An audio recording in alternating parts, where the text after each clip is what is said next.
वंदो सद्गुरु चरण को, करूं सप्रेम प्रणाम।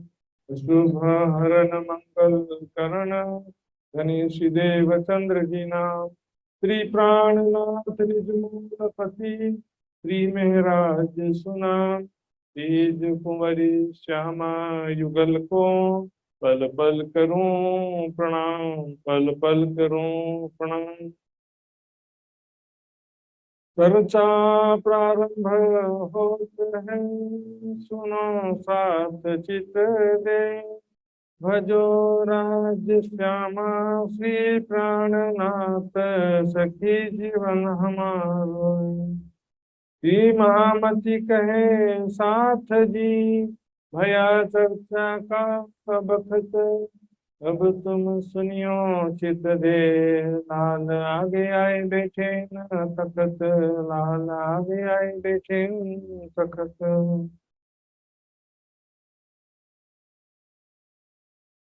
श्री महामत कहे मोमिनो, यह भी तक शरीयत। हुए शाह मुँह शर्मिंदे, हुआ दौर कयामत। हुआ दौर कयामत। आगे आपने पत्री लिखी सो शुरू हुई। अब कहो मैं मजल की,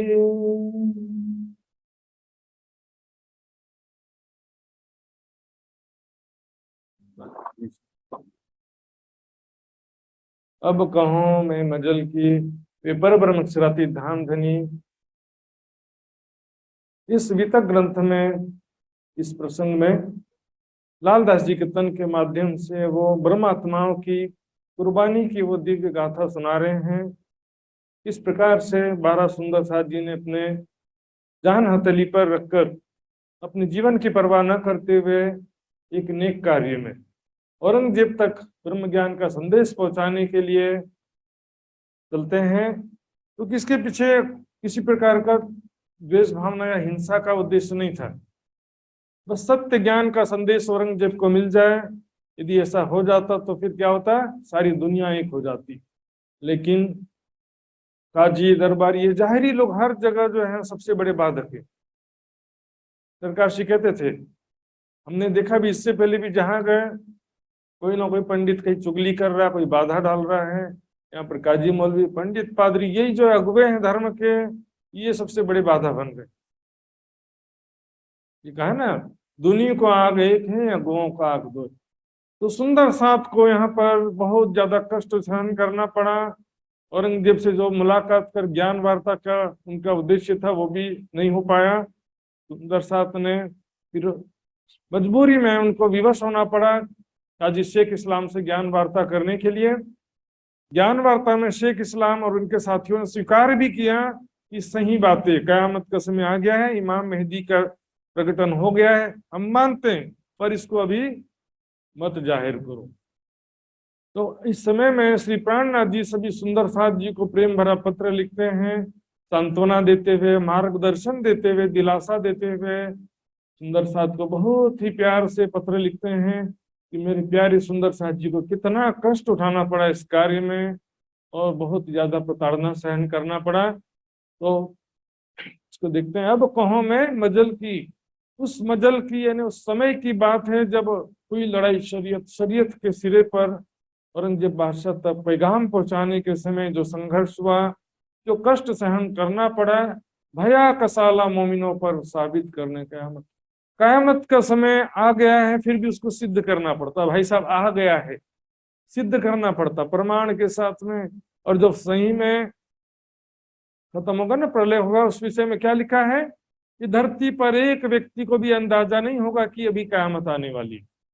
कुरान में स्पष्ट रूप से लिखा है, एक आदमी गाय का दूध निकाल रहा होगा, दूध पी भी नहीं पाएगा, वो हो जाएगा, प्रलय हो जाएगा। एक आदमी कपड़ा काट के बेच रहा होगा, कपड़ा काटेगा, देगा, पैसा भी नहीं ले पाएगा, बैंक का सारा बैंक में रखे रह जाएगा। और जहाँ संसार में मरे जा रहे हैं, इसका ये भविष्य, सगे संबंधी रिश्तेदार में सब काम छोड़ के ही जाना पड़ता मनुष्य को, कोई पूरा करके नहीं गया है। पुत्र का पुत्र हो जाए तब वानप्रस्थ आश्रम में आ जाओ, इसलिए नियम बनाए क्योंकि गृहस्थ में बैठे बैठे अंतिम समय ना आ जाए। तो सुंदर साथ जी कयामत का समय जो है वो भी साबित कर भी दिया, लेकिन फिर भी जिनको कयामत की तड़प ही नहीं है, खुदा से मिलने की चाहत नहीं है, आत्मा अपने आत्मा के विषय में भी तड़प नहीं, बोले कयामत अभी नहीं आना चाहिए। क्यों? इतना अच्छा संसार में एंजॉय कर रहे हैं, मजा आ रहा, संसार नहीं अभी खत्म नहीं होना चाहिए। प्रार्थना सुंदर साथ भी सब करते हैं, हमको इस खेल से किताब काढ़ो श्री राज, लेकिन जब सही में दिल से पूछेंगे तो कितने सुंदर साथ रेडी है। सही में रेडी होना चाहिए। जो जिस स्थिति में बांसुरी बजा गोपियां निकल पड़ी, जिस स्थिति में थी उसी प्रकार अभी भी यहाँ पर ज्ञान रूपी बांसुरी पहला सुर फूका जा रहा है, दूसरा सुर जब होगा अर्थात सही का कोई बांसुरी जैसा आवाज नहीं आएगा, वो अचानक से होने वाला है। धरती पर एक व्यक्ति को अंदाजा नहीं होगा, लिखा है और कहा है हदीसों में लिखा है कि धरती वृक्ष नदियां पर्वत हवाएं सब डरते हैं कि कहीं कयामत आज ना हो, और मनुष्य सोचता भी तो बहुत दिन बाकी है।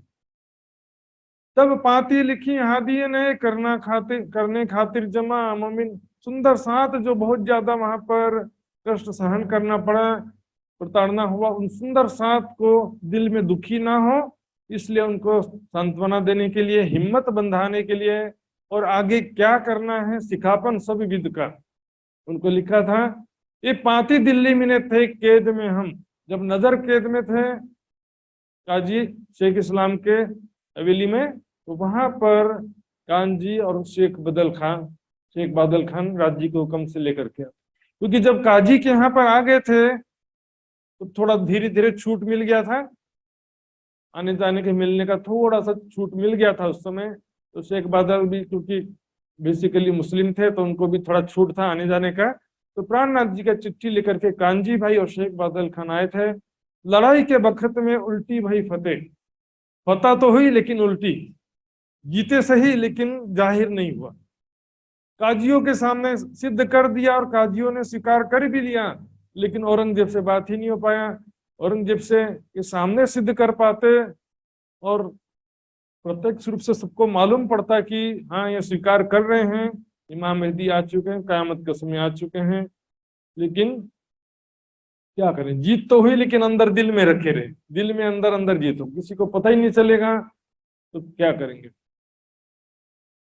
अपने हाथे दस्तखत लिखे मैंने कलाम, अपने हाथों से प्रेम भरा पत्र, सांत्वना भरा पत्र सुंदर साथ के लिए अपने दिल से लिखते हैं सुंदर साथ जी। इनकी नकल कहता हूँ हरफ बा हरफ, बिल्कुल शब्द बा शब्द उसको जो है लिखते हैं। देखिए कितने प्यार से लिख रहे हैं। मेरे प्राण के प्रीतम साथ मेरे किरदार, प्राणों के प्रीतम। हम धामधनी राज्य महाराज को कहते हैं प्राण के प्रीतम, तो राज्य महाराज हमें कहते हैं प्राण के प्रीतम, क्योंकि माशुक तुम्हारी अंगना तुम अंगना के। धामधनी हमारे प्राण से भी प्यारे हैं, तो धामधनी के लिए हम भी प्राण से प्यारे हैं। तब तो रूहों मेरे तुम्हारा आशिक कहा। हम तो माया में भूल भी जाते हैं, सिर्फ ऊपर से बोलते हैं प्राण से प्यारे, लेकिन हमारे लिए तो प्राण से प्यारा दुनिया में तमाम चीजें हैं, लेकिन राज्य के लिए तो सिर्फ उनकी आत्माएं ही प्राण से प्यारे हैं। साथ मेरे सिरदार शिरोमणि मेरे प्यारे सुंदर साथ जी, आत्मा के आधार हो आप, हमारे आत्म के आधार हो, जीव के जीवन पुस्तवाक, जीव के जीवन हो, अर्थात आपके बिना हमारा जीवन के बिना जीव कैसे रहेगा। जीव के जीवन हो अर्थात आपके बिना हमारा जीवन रहने वाला नहीं है। तो बहुत कोई प्यारा होता है ना तभी से शब्द बोलते हैं, ये तो मेरे जिगर का टुकड़ा है, इसके बिना मैं जी सकता नहीं, मेरा प्राण बसता है मेरे बच्चे में बसा हुआ प्राण। सुंदर साथ जी राज्य के प्रति, राज्य के चरणों में हमारा प्राण बस जाए तो कुछ बात होती। सुंदर साथ जी पांव भर दिखावत रूहों को, तुम बैठे हो हक के तीर, तुम धामधनी के चरणों में विराजमान हो मूल मिलावे में, और सब सुंदर साथ को उत्तम रहनी करके दिखा रहे हो। सुंदर साथ की प्रेरणा स्रोत हो, मार्गदर्शक हो, मेरे प्रेम भीने श्री साथ जी मेरे सांचे सूरधीर। आप प्रेम से भरे हुए सुंदर साथ जी, राज्य का प्रेम जिनके हृदय में भरा हुआ है, सच्चे सूर धीर, दो चीजें, सूर यानी योद्धा, धीर यानी धैर्यवान योद्धा। धैर्य चाहिए, पेशेंस। हथियार लेकर के चलाने लग गए ऐसा नहीं, सही समय पर हथियार चलाना, इसको बोलते हैं धैर्यवान। पेशेंस होना पड़ता है, योद्धाओं को भी ध्यान करना पड़ता है पेशेंस के लिए, तब युद्ध की भूमि में सही समय पर सही तरीके से करते हैं। इसी प्रकार ब्रह्म ज्ञान भी उचित समय उचित अवसर पर जिज्ञासु देख करके, योग्य देख करके बताया जाता है। जिन लज्जा विराट बांध दिया, तीन लज्जा दिया सिर भान। लज्जा में सारा संसार बंधा हुआ है। अभी मुझे मुस्लिम वेशभूषा पहनने कहेंगे तो मुझे बड़ी शर्म आएगी, तब क्या बोलेंगे। सुंदर साथ ने एक सुकुमार की आत्म के जागने के लिए मुस्लिम फकीरी वेशभूषा धारण कर लिया, सब साथ का सिर ऊंचा किया, मुसलमान बनने के लिए नहीं, एक नेक कार्य के लिए, राज्य के कार्य के लिए उन्होंने वैसा वस्त्र धारण किया, सब सुंदर साथ का सिर ऊंचा किया है। ऐसी कुर्बानी करके आपोपा निसंक डारिया मेरे साथ सब शोभा योग। आप जो है अपने आप को निसंकोच आपने कुर्बान कर दिया, अपने भविष्य की प्रतिष्ठा की किसी प्रकार का चिंता नहीं किया, प्राणों की क्या स्थिति होगी, प्राणों की रक्षा की भी आपने चिंता नहीं किया। अब सारी शोभा की योग्य हो, एक दूसरे से शिरोमणि सुंदर साथ जी आगे कदम धरे अनुभव। आपने इस शोभा प्राप्त करने के लिए आगे उत्तम कदम भरा है। हालांकि आपके मन में ऐसी इच्छा नहीं थी, लेकिन आपके मन में तो राज्य को रिझाने की ही इच्छा थी, लेकिन अब वो शोभा आपको तो मिलेगी, अवश्य मिलेगी। इस प्रकार से जो 12 मोमिन है, उनके अलावा जो 7 समस्त सूरधीर, जो भी समस्त सुंदर साथ हैं, उनके लिए भी ये पत्र है। जो भी सुंदर साथ जागनी कार्य कर रहे हैं, धैर्यवान योद्धा के रूप समान प्रचार प्रसार कार्य में लगे हैं, जो लड़ने वाले इन समय जो भी प्रचार प्रसार कर रहे हैं, और जो कोई आशा करे, जो कोई भविष्य में एक कार्य करना चाहता है, अभी तो प्रचार प्रसार नहीं कर रहे हैं, जागनी कार्य में, राज्य के कार्य में जो समर्पित होना चाहते हैं, उन सब के लिए ये कहा जा रहा है। सभी के लिए चिट्ठी है। वे सब श्री राज के चरण तले रहियो आरोग तुम, सब सुंदर साथ के चरण तले परम धाम में विराजमान है, और यहाँ पर धाम धनी की मेहर के छांव तले हैं। सदा आप लोग स्वस्थ सुरक्षित आनंद पूर्वक रहिए। सुख समाधान आनंद मंगल की पाती लिखी हम। अब सभी के आनंद मंगल की कामना और सुख समाधान के उद्देश्य से ये चिट्ठी हमने लिखा है। दृष्टि तुम पर श्री राज की, पूजो सदा संकुल। धाम धनी की मेहर भरी दृष्टि हर पर है, आपके ऊपर बनी हुई है। नजर से ना काढ़ी मुझे अव्वल से आज। जरा सभी कोई आवश्यकता होता, कष्ट होता, दुख होता, तुरंत राज्य महाराज कोई अपनी शक्ति प्रदान करते हैं, हर प्रकार की मुसीबत से रक्षा करते हैं। हमको तो मालूम ही नहीं होता कौन सी मुसीबत आने वाली। गिरने वाला था पहाड़, नीचे आते आते फूल बन जाता है। नरसिंह जी घबरा जाते हैं, थोड़े थोड़े दुख में सोचते कि हमको इतना दुख आ गया। दुनिया में निकल करके देखो कितने दुख है संसार में।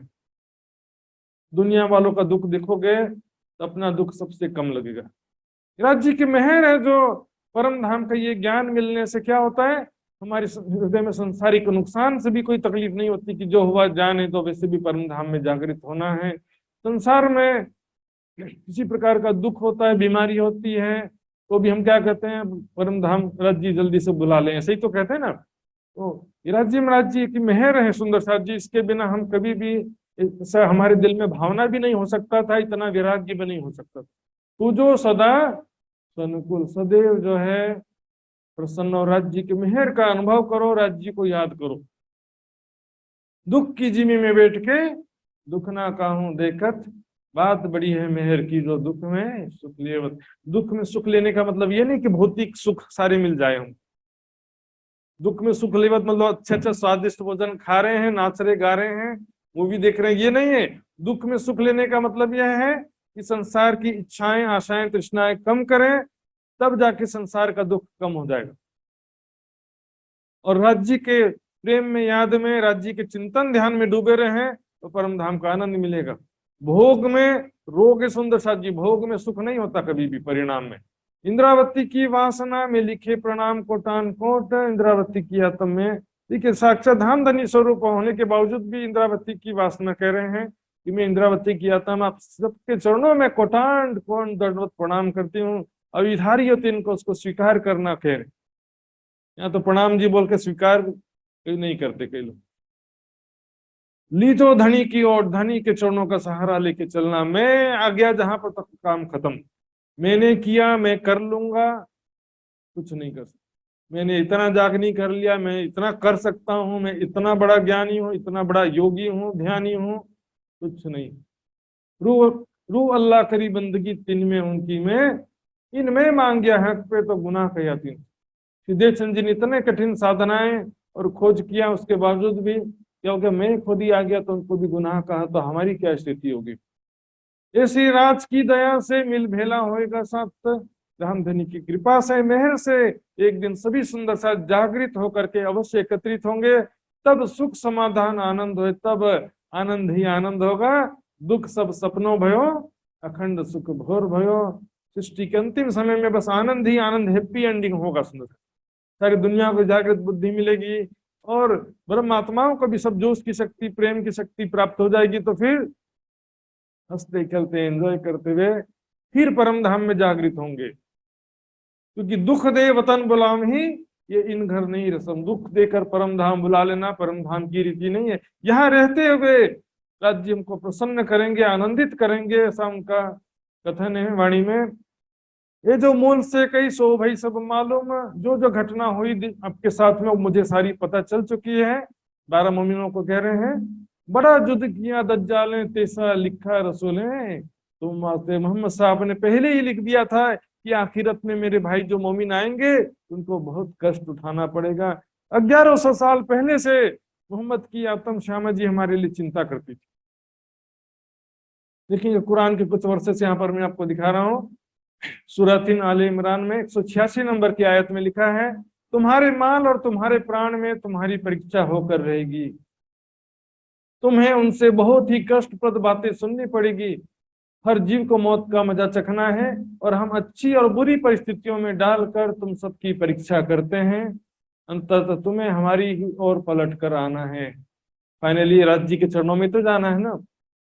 बड़ी वृत्त में भी कहा सुंदर साथ जी, मैं अजमावत हो तुमको दिखाई बलाई इन ठोर, शक्ति फकीरी दौलत रोग दुख भी और बीमारी भी एक परीक्षा है। इस शरीर को बचाने के पीछे मत लगो, राज्य के ध्यान में लगो। शरीर बीमार हो गया तो उसकी नश्वरता की पहचान करो इससे, क्योंकि ये तो बीमार होना ही है, मृत होना है शरीर एक न एक दिन। धन का नुकसान हो गया तो भी ज्ञान विवेक से काम लो कि तो धन अस्थिर है। 100 करोड़ भी खर्चा करके हम एक पल की सुख शांति नहीं प्राप्त कर सकते। क्या लोगों ने यह समझ रखा है कि वे इतना कह देने मात्र से छोड़ दिए जाएंगे कि हम ईमान लाए हैं और परीक्षा ना की जाएगी? बिना परीक्षा की थोड़ी पास कर देंगे। हम तो मोहम्मद पर, खुदा पर ईमान लाए हैं, तो परीक्षा के बिना ऐसा क्या सिद्ध होता है? पराज जी पर ईमान लाए हो कि प्राणनाथ जी पर ईमान लाए हो, कैसे पता चलेगा? कसौटी कस दिखाओ ही कसनी के बखत, कसौटी से पता चलता सुनछाद जी। और आखिर को तुम्हारा ऊपर होगा बोल, सारी दुनिया में आपका ही नाम होगा आखिरत में। हकीकत ये समझियो अपन माया सो हुए बेजार। सुंदर साथ जो कि जागृत हो जाते हैं तो उनकी स्थिति क्या होती है? माया से बेजार हो जाते हैं, माया से निराश हो जाते हैं, आसक्ति रहित हो जाते हैं, इच्छाएं कामनाएं सब समाप्त हो जाती हैं। तो सब क्या सोचते हैं कि जल्दी से खेल खत्म हो जाए राज्य मेरा, किताबी काम क्यों ना होते, सब मिल क्यों ना होते यार, सभी जल्दी से क्यों नहीं जागृत हो जाते, सभी परम धाम में जल्दी जल्दी क्यों नहीं चलते, इतना देरी क्यों लगा रहे हैं? लेकिन क्या कहते हैं, पर भाई ये काम बहुत बड़ा, तुम जानिए छोटा मोटा काम नहीं, बहुत बड़ा काम है ये।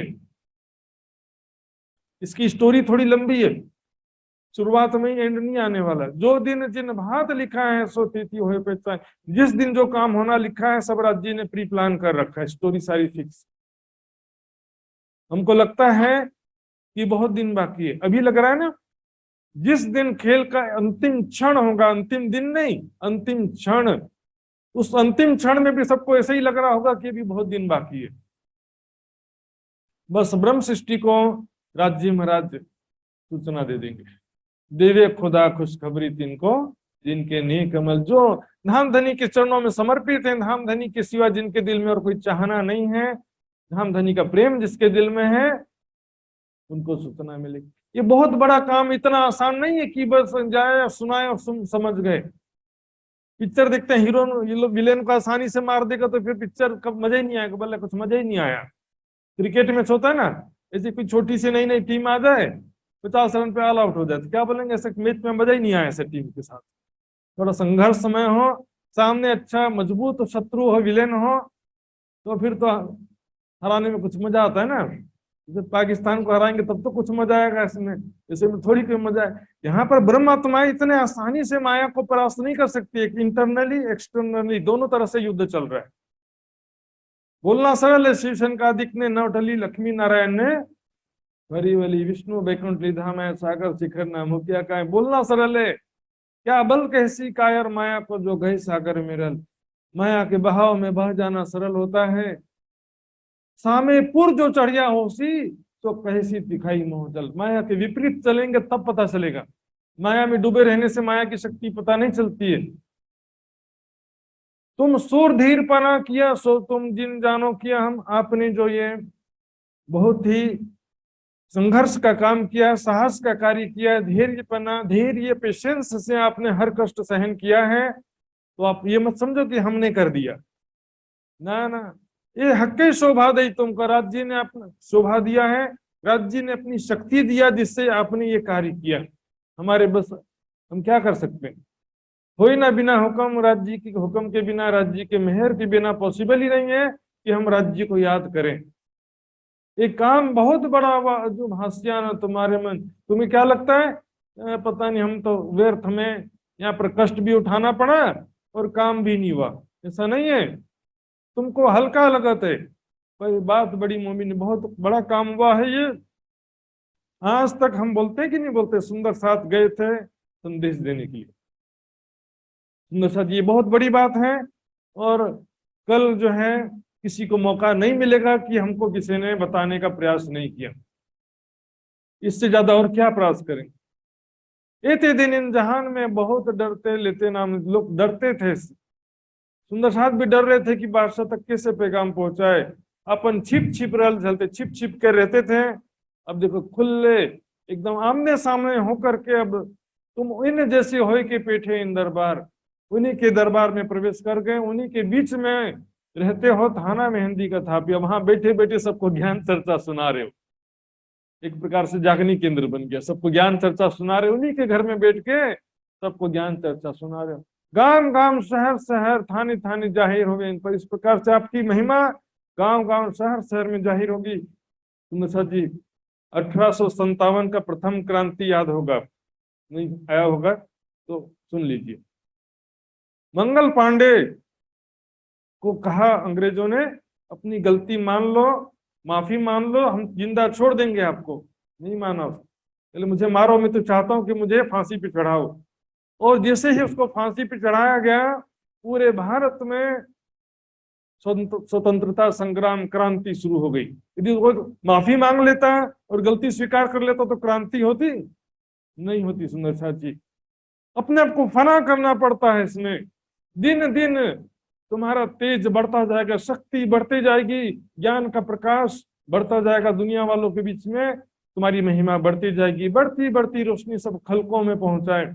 और दज्जाल की कला दिन दिन पल पल घटती घटती घटती उड़ जासी खा बकल। दुनिया से अज्ञानता का साम्राज्य धीरे धीरे घटता जाएगा, ब्रह्म ज्ञान का प्रकाश बढ़ता जाएगा, ज्यादा से ज्यादा लोगों के पास ब्रह्म ज्ञान पहुंचता जाएगा। दृष्ट दज्जाल की बाहर तुमको दई दृष्ट अंतर। दज्जाल की दृष्टि क्या है, बाहरी दृष्टि। कहा ना दज्जाल एक आंख से काना होगा, तो दज्जाल कोई बाहर से तो आया नहीं, सबके दिलों में तो दज्जाल है ना। स्वाप्निक चेतना शक्ति जो जीव चेतना है वही दज्जाल कहा गया है। तो उनकी क्या होती है, जाहिरी लोगों की दृष्टि, बाहरी दृष्टि। ये हिंदू है, मुसलमान, ये नमाज नहीं पढ़ता, ये मांस नहीं खाता, ये दृष्टि लगी रहती। ये हिंदू नहीं है बोले देवी देवता की पूजा नहीं करते, ये हिंदू नहीं है, ये दृष्टि रहती है उनकी। ज्ञान की दृष्टि से नहीं देखते। जाति ना पूछो साधु की, पूछ लीजिए ज्ञान, मोल करो तलवार का पड़ा रहन दो। दुनिया की जाहिरी दृष्टि अंतर ज्ञान की दृष्टि नहीं है, आत्मिक दृष्टि नहीं है, ऊपरी दृष्टि से सबको देखते हैं। अब इसे अच्छे से सच धज किया जाए, दाढ़ी माला कपड़ा इस तरह से, सुंदर सुंदर फोटो बना के रख देने, बोलेंगे हाँ बहुत बड़े संत हैं। तुम ऊपर उतरा असराफिल, जागृत बुद्धि तुमको प्रदान की गई है। असराफिल मैंने बताया ना, कोई फरिश्ता नहीं हो। मेरे ऊपर असराफिल आने का मतलब मेरे अंदर जागृत बुद्धि आना। आई वतन की जागृत बुद्धि, असराफिल मेरे अंदर कोई देवता घुस गया ऐसा नहीं होता। सुंदर, तुम ऊपर असरा उतरा अशराफिल, जागृत बुद्धि आपको प्राप्त हुई है। इसके द्वारा समस्त धर्म ग्रंथों का रहस्य आप जानते हो। दुनिया वाले तो केवल ऊपरी अर्थ जो उन्होंने अब तक सुना है, अब तक पढ़ा है, अब तक तालीम लिया, बस वही जानते हैं।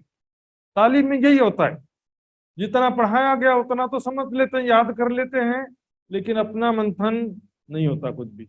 और वाणी मंथन, क्योंकि दर्दी जाने दिल की, जाहिरी जाने में दर्दी, दर्द वाला होता ना, वो इसके रहस्य को समझता है। वाणी तो सोई समझे जो पहुंचा है होए इन मजल। जिस विरह और दर्द की स्थिति में ये वाणी अवतरित हुई है, और मुझे न वैराग्य न विरह है, तो मैं कहाँ समझूंगा।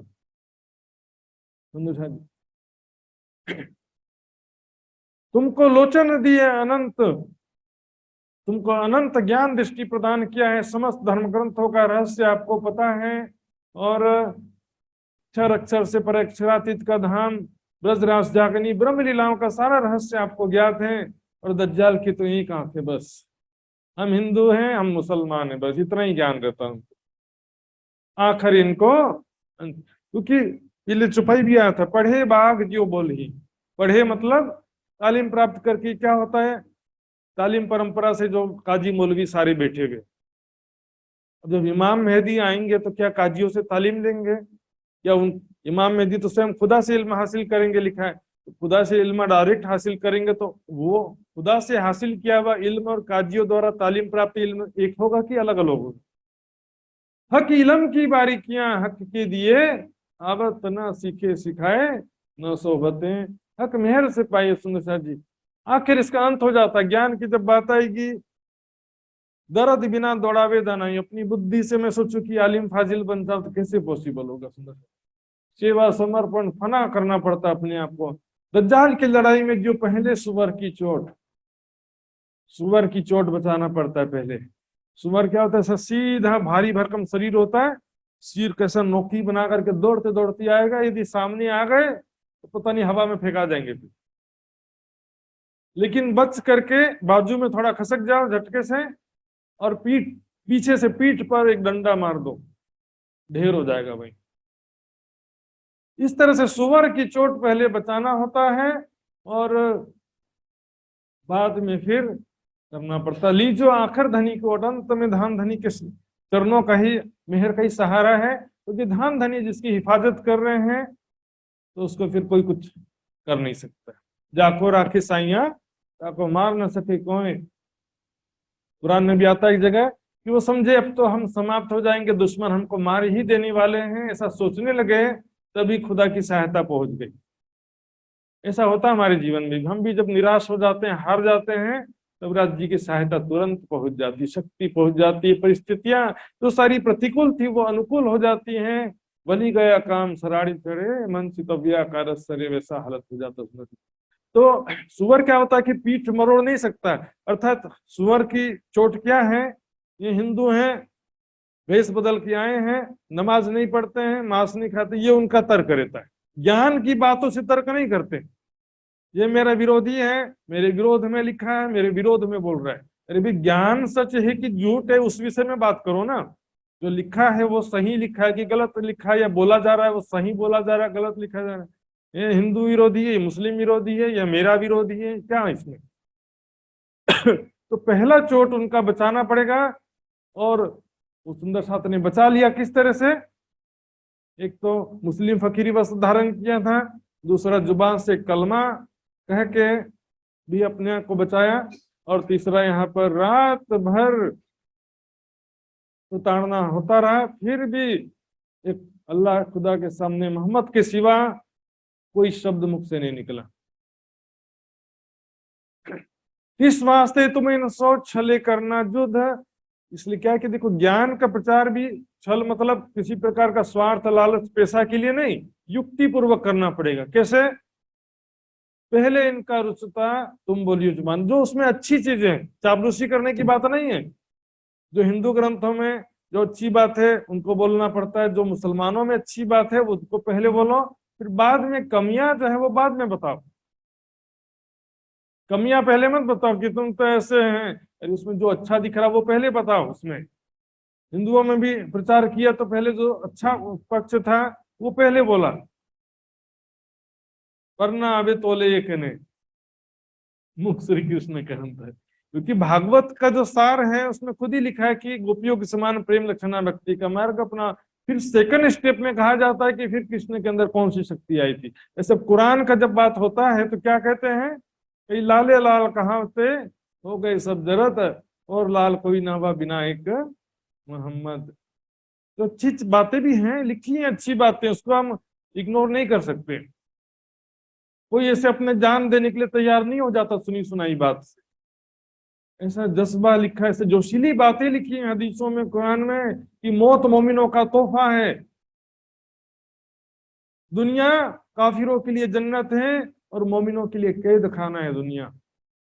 ऐसी कुर्बानी से जैसे जोशीली बातें लिखी हैं, जिसको सुन करके पढ़ करके अपने आप को स्पोर्ट में उड़ा देते हैं। तो सभी में कुछ अच्छी अच्छी बातें, उसको दिशा बस परिवर्तन करने की जरूरत है। सुंदर साथ जी, हिंदू मुस्लिम सिख ईसाई का भेदभाव वाणी में नहीं है। हिंदुवादी विचारधारा लेकर के यहाँ पर काम नहीं हो सकता। जो चीज है सभी धर्मों का एकीकरण का संदेश है। ब्राह्मण कहे हम उत्तम, मुसलमान कहे हम पाक, दो मुट्ठी एक राख की, दो मुट्ठी एक ठोर की, एक राख दूजी खाक। जो कछु कहा कतीब ने सोई कहा वेद, दो बंदे एक साहिब के पर लड़त बिन पाए भेद। ज्ञान नहीं प्राप्त होने की वजह से तो झगड़ रहे ना। एक परमात्मा के स्वरूप की पहचान हो जाएगी। देखिए ज्ञान और प्रेम ये धर्म से बाहर की चीज है। ज्ञान कहीं भी ज्ञान होता है। जैसे डॉक्टरी का ज्ञान है तो बोले हिंदुओं का डॉक्टर अलग है, मुसलमानों का डॉक्टरी ज्ञान अलग अलग होता है क्या?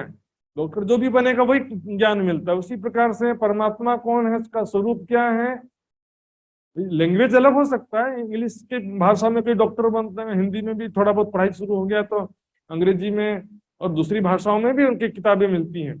भाषा से मतलब नहीं है। ज्ञान जो है, इस बीमारी में ये दवाई देना, ये बीमारी का कारण ये है, ज्ञान तो वही रहेगा ना। उसी तरह से आत्मा परमात्मा का स्वरूप धाम के विषय में जो ज्ञान है वो वही रहने वाला, वो नहीं बदलने वाला।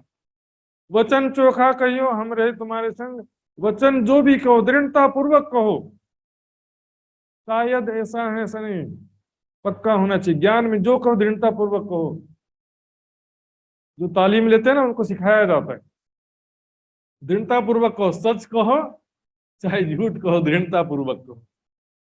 लेकिन सुंदर साथ जी, दृढ़ता पूर्वक कहने से पहले दृढ़ होना भी होता है।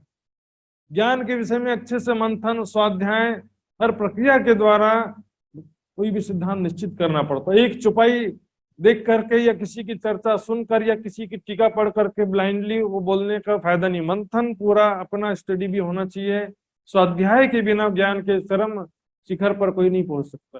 खाने को पेट माफक और मुल्ला पढ़ाने कलाम। ये तो कोई मांगने आपसे भोजन के लिए पूछे तो क्या खाना है, तो क्या करना, खाने को पेट माफक।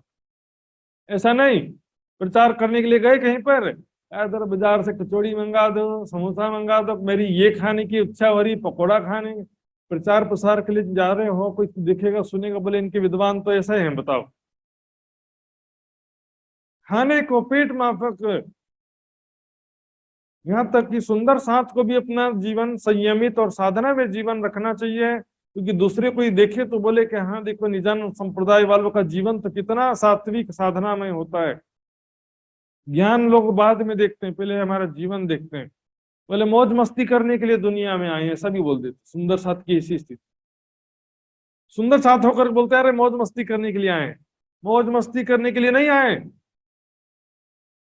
संघर्ष के लिए आए हैं, पुरुषार्थ करने के लिए आए हैं। यहाँ पर मनुष्य जीवन मिला है कुछ प्राप्त करने के लिए, कुछ मेहनत करने के लिए। एंजॉय का तो भोग विलास का तो परिणाम क्या है मैं कई बार बता चुका हूँ। भोग का परिणाम रोग। भोगा ना भुगता वे में भुगता, भोगों को हमने नहीं भोगा, भोगों ने हमको भोग लिया, हमारे शरीर को चाट गए। उमर खोई अमोलक ध्यान से चौपाई सुनेंगे। उमर कोई अमोलक मोह मद क्रोध ने काम, विखिया विखिए रस भेदिया गल गया लोहू मास्टर। प्राणा जीवानी में कह रहे हैं ये मनुष्य जीवन व्यर्थ में, अनमोल मनुष्य जीवन गंवा दिया भोग विलासिता में, गल गया लुहु मांस चाम। भोग विलासिता से शरीर की शक्ति समाप्त हो जाती है, हड्डी मांस सभी चीजें कमजोर हो जाती है। थोड़ा सा गिरा के नहीं ठक से टूट जाएगा हड्डी। तो मजबूत बनाओ हड्डी को। कोई लड़काई बुद्ध सो राखियो नहीं सोबत, और नादान बुद्धि वालों से ज्यादा संपर्क मत रखना। कुछ सुनेंगे कुछ बोलेंगे, इधर का उधर करेंगे और झगड़ा लगा देंगे। जो गंभीर व्यक्ति है उसी से ज्ञान की बातें होती है। तो इधर भी चमचागिरी करता है, उधर हंसी मजाक करता है, यहाँ का वहां जाके बढ़ा चढ़ा के बता देता है। ऐसे लोगों से बातचीत करने से कोई लाभ होता नहीं। सुंदर साथ जी, तीन पर जोर जुलम न करे, न पकड़े कलमे को, हदीसा देखी होवे कलमा कहने का। कलमा कहने का मतलब क्या देखिए, जैसे सुंदर साथ जी ने कलमा कहा ना यहाँ पर, ला इलाहा इल्लल्लाह, कोई गुनाह कर दिया मुसलमान हो गए। यहाँ पर गायत्री मंत्र भी बोलते हैं, ओम भूर्भुवः स्वः तत्सवितुर्वरेण्यं भर्गो देवस्य धीमहि धियो यो न प्रचोदयात्। तो क्या हो गया, इसमें कोई गलत बात हो गई? मंत्र में कोई गलत बात नहीं लिखी, दोनों में ही। और सच्चिदानंद परम जो कि सूर्य के समान तेजोमय स्वरूप वाला है, वो हमारी मन बुद्धि को सत्कर्म में प्रेरित करे।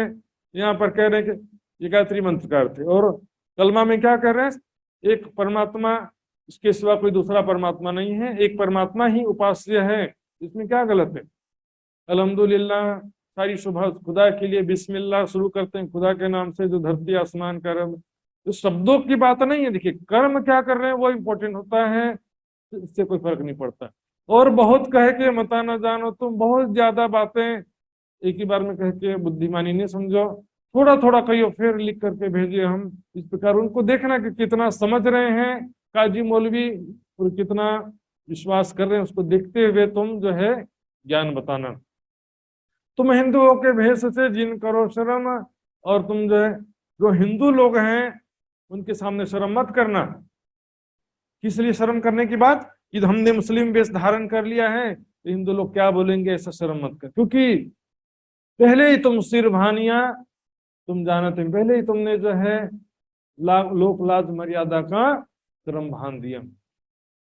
तीन कांड वेद वेदांत के वल्लभाचार्य की मत, सुंदर से ध्यान देंगे। यहाँ पर ग्रंथों में क्या लिखा है, दुनिया के धर्म ग्रंथों में भी ये वेशभूषा भाषा के उड़ा दिया, जाति पाति, इसके तो दुनिया के दूसरे संप्रदाय वाले भी, बहुत से संप्रदाय धर्म वाले भी नहीं मानते, इसको महत्व नहीं देते।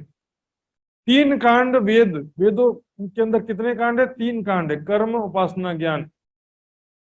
विज्ञान मार्फत का व्याख्या वेदों में भी नहीं है, जिस प्रकार कुरान में नहीं है। वेदांत दर्शन में वल्लभाचार्य जी के मत में, शंकराचार्य जी के मत में, गीता में क्या लिखा है?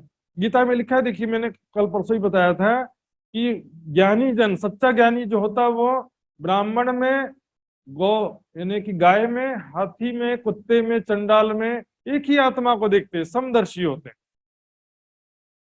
कुत्ता के अंदर भी जीव है ना भाई, सिर्फ गाय के अंदर जीव नहीं है। ठीक है, गाय जो है बहुत सारी दृष्टि से फायदेमंद चीजें हैं उसमें, लेकिन जीव की दृष्टि से तो वो भी है। और कुत्ता का भी यूज है, बहुत सारा यूज है उसका, कई तरह से उपयोग किया जाता है, सेना में भी उपयोग किया जाता है, घर में भी रखो तो घर में भी कई वफादार कुत्तों का दृष्टांत आता दुनिया में। यहाँ पर ब्राह्मण है कि चंडाल है, शरीर से क्या मतलब, अंदर से है ना। चंडाल हृदय निर्मल, खेले संग भगवान। और ब्राह्मण क्या दिखाने के लिए, उत्तमाई दिखावे अंग की, ऊपर से दिखावे में है, और यह सच्चे दिल से परमात्मा से प्यार करता है तो पाक हुआ दिल जिनका, वजूद जामा सब पाक। ये तो सब में रस में लड़त है अहंकार, मुख्य झगड़ा है अहंकार का। हमारा अपमान कर दिया, इस्लाम खतरे में, सब वो खड़े हो जाएंगे। यहाँ पर हिंदुओं पर हमला कर दिया, सब हिंदू खड़े हो जाएंगे। लेकिन ज्ञान की दृष्टि से देखे तो एक खाई है, दूसरा खड्डा है। एक खाई ग्रहते ले काढ़ के ले डारे दूजी खाड़, एक गड्ढे से निकाल, खाई से निकाला और दूसरे खाई में डाल देते। बदलते रहते, हिंदू से मुसलमान, मुसलमान से हिंदू, ईसाई बदलते रहे, लेकिन जहां भी जाओ सब जगह खड्डे। जब तक आत्मा परमात्मा के मूल स्वरूप का ज्ञान नहीं है तो क्या करेंगे। सब कहे वजूद एक है, सब में एक ही दम, सबका शरीर एक जैसा है, सबके अंदर जीव चेतना भी एक जैसा है। हमको मारेंगे तो हमको भी कष्ट होगा, मुसलमानों को मारोगे तो उसको भी कष्ट होगा। जियो और जीने दो, संसार में शांति से रहो। धर्म में जबरदस्ती नहीं होता है, जो कि सुनना चाहता है उसको सुनाओ, जो नहीं सुनना चाहता उसको माया में मग्न रहने दो। कुरान में लिखा है कि मैंने तुम्हें संदेश वाहक बना करके भेजा है, दरोगा बना करके नहीं भेजा है। तुम्हारा काम केवल संदेश देना है, हिसाब लेना हमारे जिम्मे। हिसाब मैं लूंगा कर्मों का, तुम कहां से न्यायाधीश बन के सबको मारे जा रहे हो। तब सब शर्मिंदे होंगे, रहने का होगा गुमान। उस समय जब सबको सत्य की पहचान होगी, एक परमात्मा की पहचान होगी, तब सब शर्मिंदगी होगी, पश्चाताप होगा कि हम क्या धर्म के नाम पे झगड़ा करते रहे और सत्य धर्म को पहचाने ही नहीं हमने। सबका अहंकार चूर चूर हो जाएगा। जो बस बसा छाती पर करते शैतान, छाती यानी दिल पर शैतान विराजमान होकर के सबको बस बसा कर रहा है, भटका रहा है, पथभ्रष्ट कर रहा है, माया की तरफ आकर्षित कर रहा है, परमात्मा की पहचान होने नहीं दे रहा है। पकड़ बैठे अंधेर को और बढ़ता जात गुमान। ज्ञान होने के बाद अहंकार कभी भी नहीं होता। सुंदर साथी, लोग बोलते हैं ज्यादा इल्म हो गया इसलिए अहंकार हो गया ना। ज्ञान से कभी अहंकार नहीं होता है, अधूरे ज्ञान से अहंकार होता है। थोथा चना बाजे घना, अधगल अध जल गगरी छलकत जाए वैसा हाल। सच्चे जो ज्ञानी होते हैं, हक इलम के जो आरिफ, जो सच्चा ज्ञानी है ना, मुख नूर जमाल को भी चाहे चाहे चाहे फेर चाहे, देख देख उड़ावे अरबा है। धनी तुम्हारी साहेबी अपनी राखो आप, इश्क दीजिए मुहे अपना, मैं तासो करूं मिलाप। सच्चा ज्ञानी का ये लक्षण है। बाकी तो जिसका टारगेट ही है कि मैं प्रचारक बनूं, मेरा नाम हो, मैं भी विद्वान हूं, सबको मालूम चले, सिर्फ गादीपति को लोग पीछे पड़े रहते हैं। दूसरे लोग बिना गादी के भी व्यक्तिवाद और स्थानवाद चला के बैठे हैं, उसको कोई कुछ नहीं बोले। व्यक्तिवाद, स्थानवाद, प्रचारक बनूं, हमारा टारगेट गलत है। अपने आत्म कल्याण के लिए करना पड़ता है। एक विद्वान सुंदर साथ ऐसा भी बोलते सुना मैंने, बोले छत्रसाल जी ने यूनिवर्सिटी खोल दिया होता तो आज कितने सारे प्रचारक हो जाते। छत्रसाल जी ने बड़ी गलती कर दिया कि वहां तालीम केंद्र नहीं खोला। सबको मालूम है, हक इलम की बारीकियां हक के दिए आवत।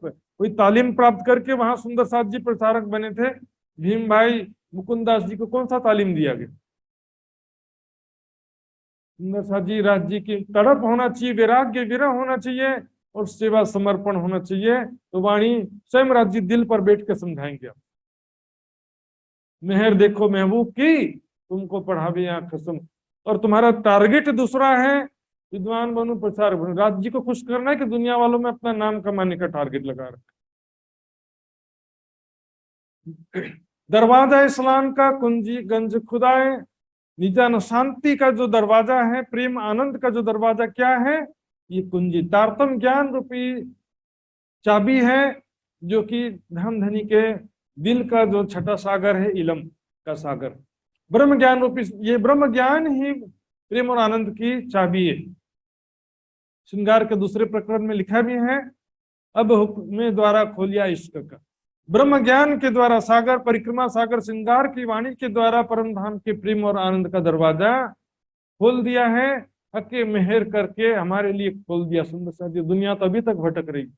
अब तुम तो जने बार हो और भागे तुम सो। सुंदर जी ध्यान से चुपाई देखिए, कोई 12 की संख्या फिक्स नहीं किया था, और भागे तुमसे। और सब क्या है कि अरे सब बहुत रिस्क वाला काम है, बहुत ही खतरनाक काम है, इसमें हम जो है हमको डर लग रहा है। तुम तो जने बार हो और भागे तुमसे, बाकी लोग छोड़ के चले गए, लेकिन घबराओ मत, अब ही आन मिलत हैं। ये तो 12 हैं सुंदर साथ जी, अकेले भी कार्य करना पड़ता है।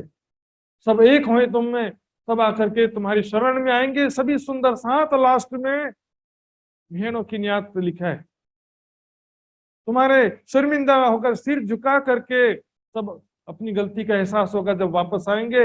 अब तो तुम 12 हो, तुम्हें मिलसी 12,000। अभी तो तुम मात्र 12 हो, वो समय आएगा जब तुमसे 12,000 आत्माएं तुम्हारे साथ आएंगी और ताबे तुम्हारे होंगे। 12,000 सभी सुंदर साथ तुम्हारे अधीन होंगे, तुम्हारे निर्देश अनुसार जागने कार्य करेंगे।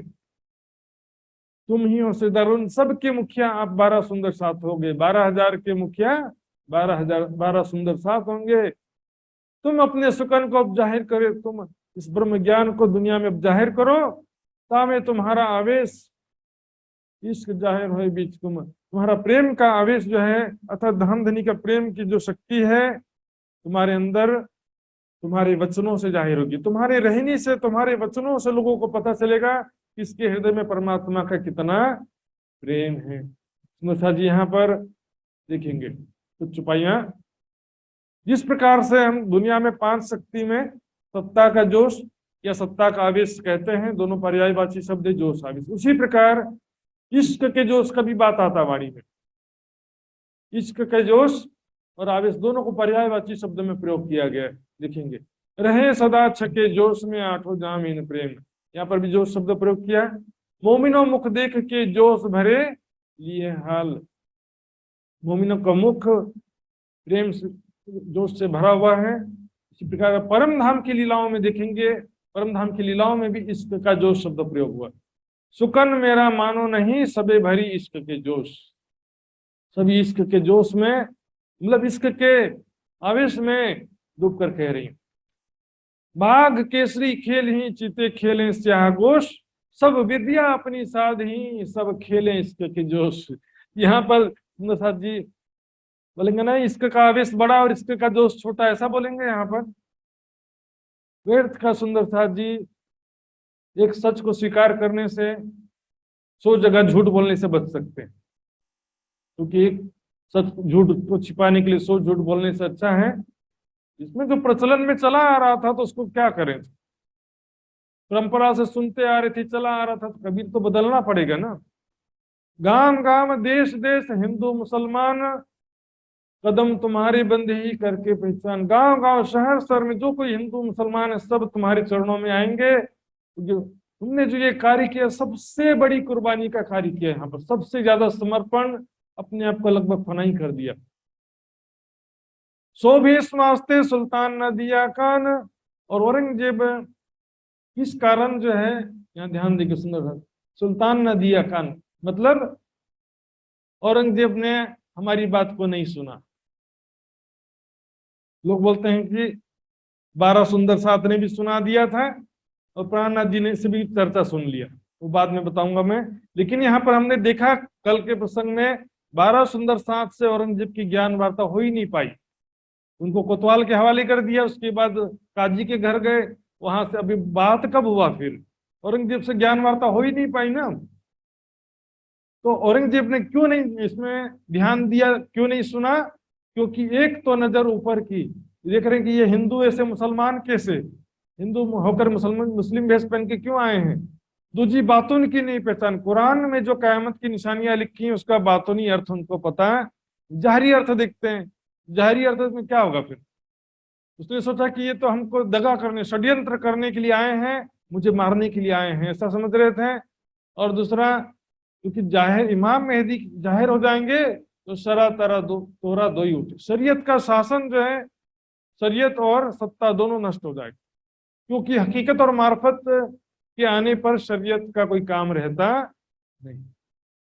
ज्ञान की दृष्टि से फिर जो भी करते हैं, ज्ञान में भी तरीकत तो रहता है, तरीकत में क्या होता है, निष्काम भक्ति रहती है लेकिन ज्ञान नहीं रहता है। लेकिन हकीकत में ब्रह्म ज्ञान भी रहता है और तरीकत भी रहता है। तो श्रृंगार ग्रंथ में 25वां प्रकरण है, मोमिनों की शरीयत हकीकत मार्फत इश्क। तो मोमिनों की शरीयत क्या कहा, राज्य की शोभा दिल में बसाना मोमिनों की शरीयत, राज्य से प्रेम भरी बातें करना मोमिनों की हकीकत है, और राज्य के साथ प्रेम में लीलाएं करना मोमिनों की मार्फत है।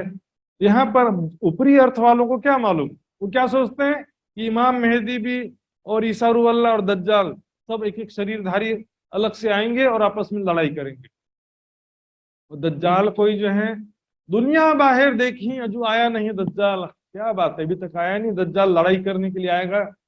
बंदगी करते आवसी तब लड़सी तीन नाल, बंदगी करते समय दज्जाल आएगा, ध्यान में बैठा हूं, दुनिया का विचार आ गया, वही दज्जाल है। बंदगी करते आएगा ना, उनका नमाज पढ़ते समय ध्यान लगा हुआ, कहीं दज्जाल तो नहीं आ रहा, एक बार दाएं देखेंगे एक बार बाएं देखेंगे, ये दज्जाल तो नहीं आ रहा। अरे खुदा की तरफ देखो, परमात्मा का ध्यान में मग्न हो जा। ये जो हमारा मन भाग रहा है, मन के जो विचार हैं, ये दज्जाल। मन में जो संसारिक कामनाएं हैं, संसारिक इच्छाएं हैं, ये दज्जाल का प्रभाव है। तो उस समय क्या लिखा है कि इमाम मेहदी, खतरनाक लड़ाई होगा उस समय, और इमाम मेहदी 70,000 काफिरों को मोमिन मारेंगे। एक एक मोमिन और इमाम मेहदी सब क्या करेंगे, 70,000 काफिरों को मारेंगे। उस समय पूरी धरती पर खून ही खून होगा। हदीस में लिखा है कि ऐसा हालत हो जाएगा कि दुर्गंध इतनी होगी कि आकाश में पक्षी नीचे आकर के वो डेड बॉडी को खा नहीं पाएगा। चमगादड़ और गिद्ध वगैरह होते हैं ना, जो इधर से मरे हुए जानवर का मांस नोचते रहते हैं। बोले चारों तरफ इतनी लाशें ही लाशें पड़ी होंगी, इतना खतरनाक युद्ध होगा, ऐसा लिखा है हदीस में। तो बोले कि दुर्गंध से पूरा संसार भर जाएगा, ऐसा जाहिरी अर्थ में लिखा है। बातिनी अर्थ क्या है, 70,000 काफर, क्या 70,000 नाड़ियां हमारे शरीर में है, उसमें जो गंदगी भरी पड़ी है, वात पित्त कफ दोष है, और उससे क्या होता है, हमारे अंदर रजोगुण और तमोगुण उत्पन्न होते रहता है लगातार। तो परमात्मा के ध्यान में डूबने नहीं देता है। ब्रह्म ज्ञान के द्वारा जब धनी के प्रेम में डूब जाएंगे तो तीनों गुणों से परे हो जाएंगे ब्रह्मात्माएं। यही है 70,000 काफिरों को मारना। उस समय क्या लिखा, लोहू सब विराट में हो जाएगा, सब सारे संसार में खून ही खून चारों तरफ दिखाई देगा। जैसे कोई हाथियों के खरिहान युद्ध हुए, जब हाथी जब आपस में लड़ते हैं तो पूरा खेत तबाह कर देते हैं, वैसा हालत हो जाए। खून खून होने का मतलब क्या है, युद्ध कैसा होगा, जितने धर्माचार्य हैं सुंदर साथ मोमिनों के साथ उनके ज्ञान का युद्ध होगा, ज्ञान का वार्ता होगा।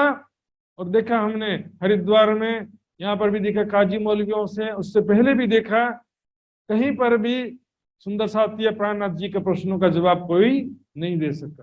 खून खून हो जाना मतलब धर्माचार्यों की वास्तविकता, अगुओं की वास्तविकता दुनिया के सामने आ जाएगी, जो नकाब ओढ़ करके बैठे हैं।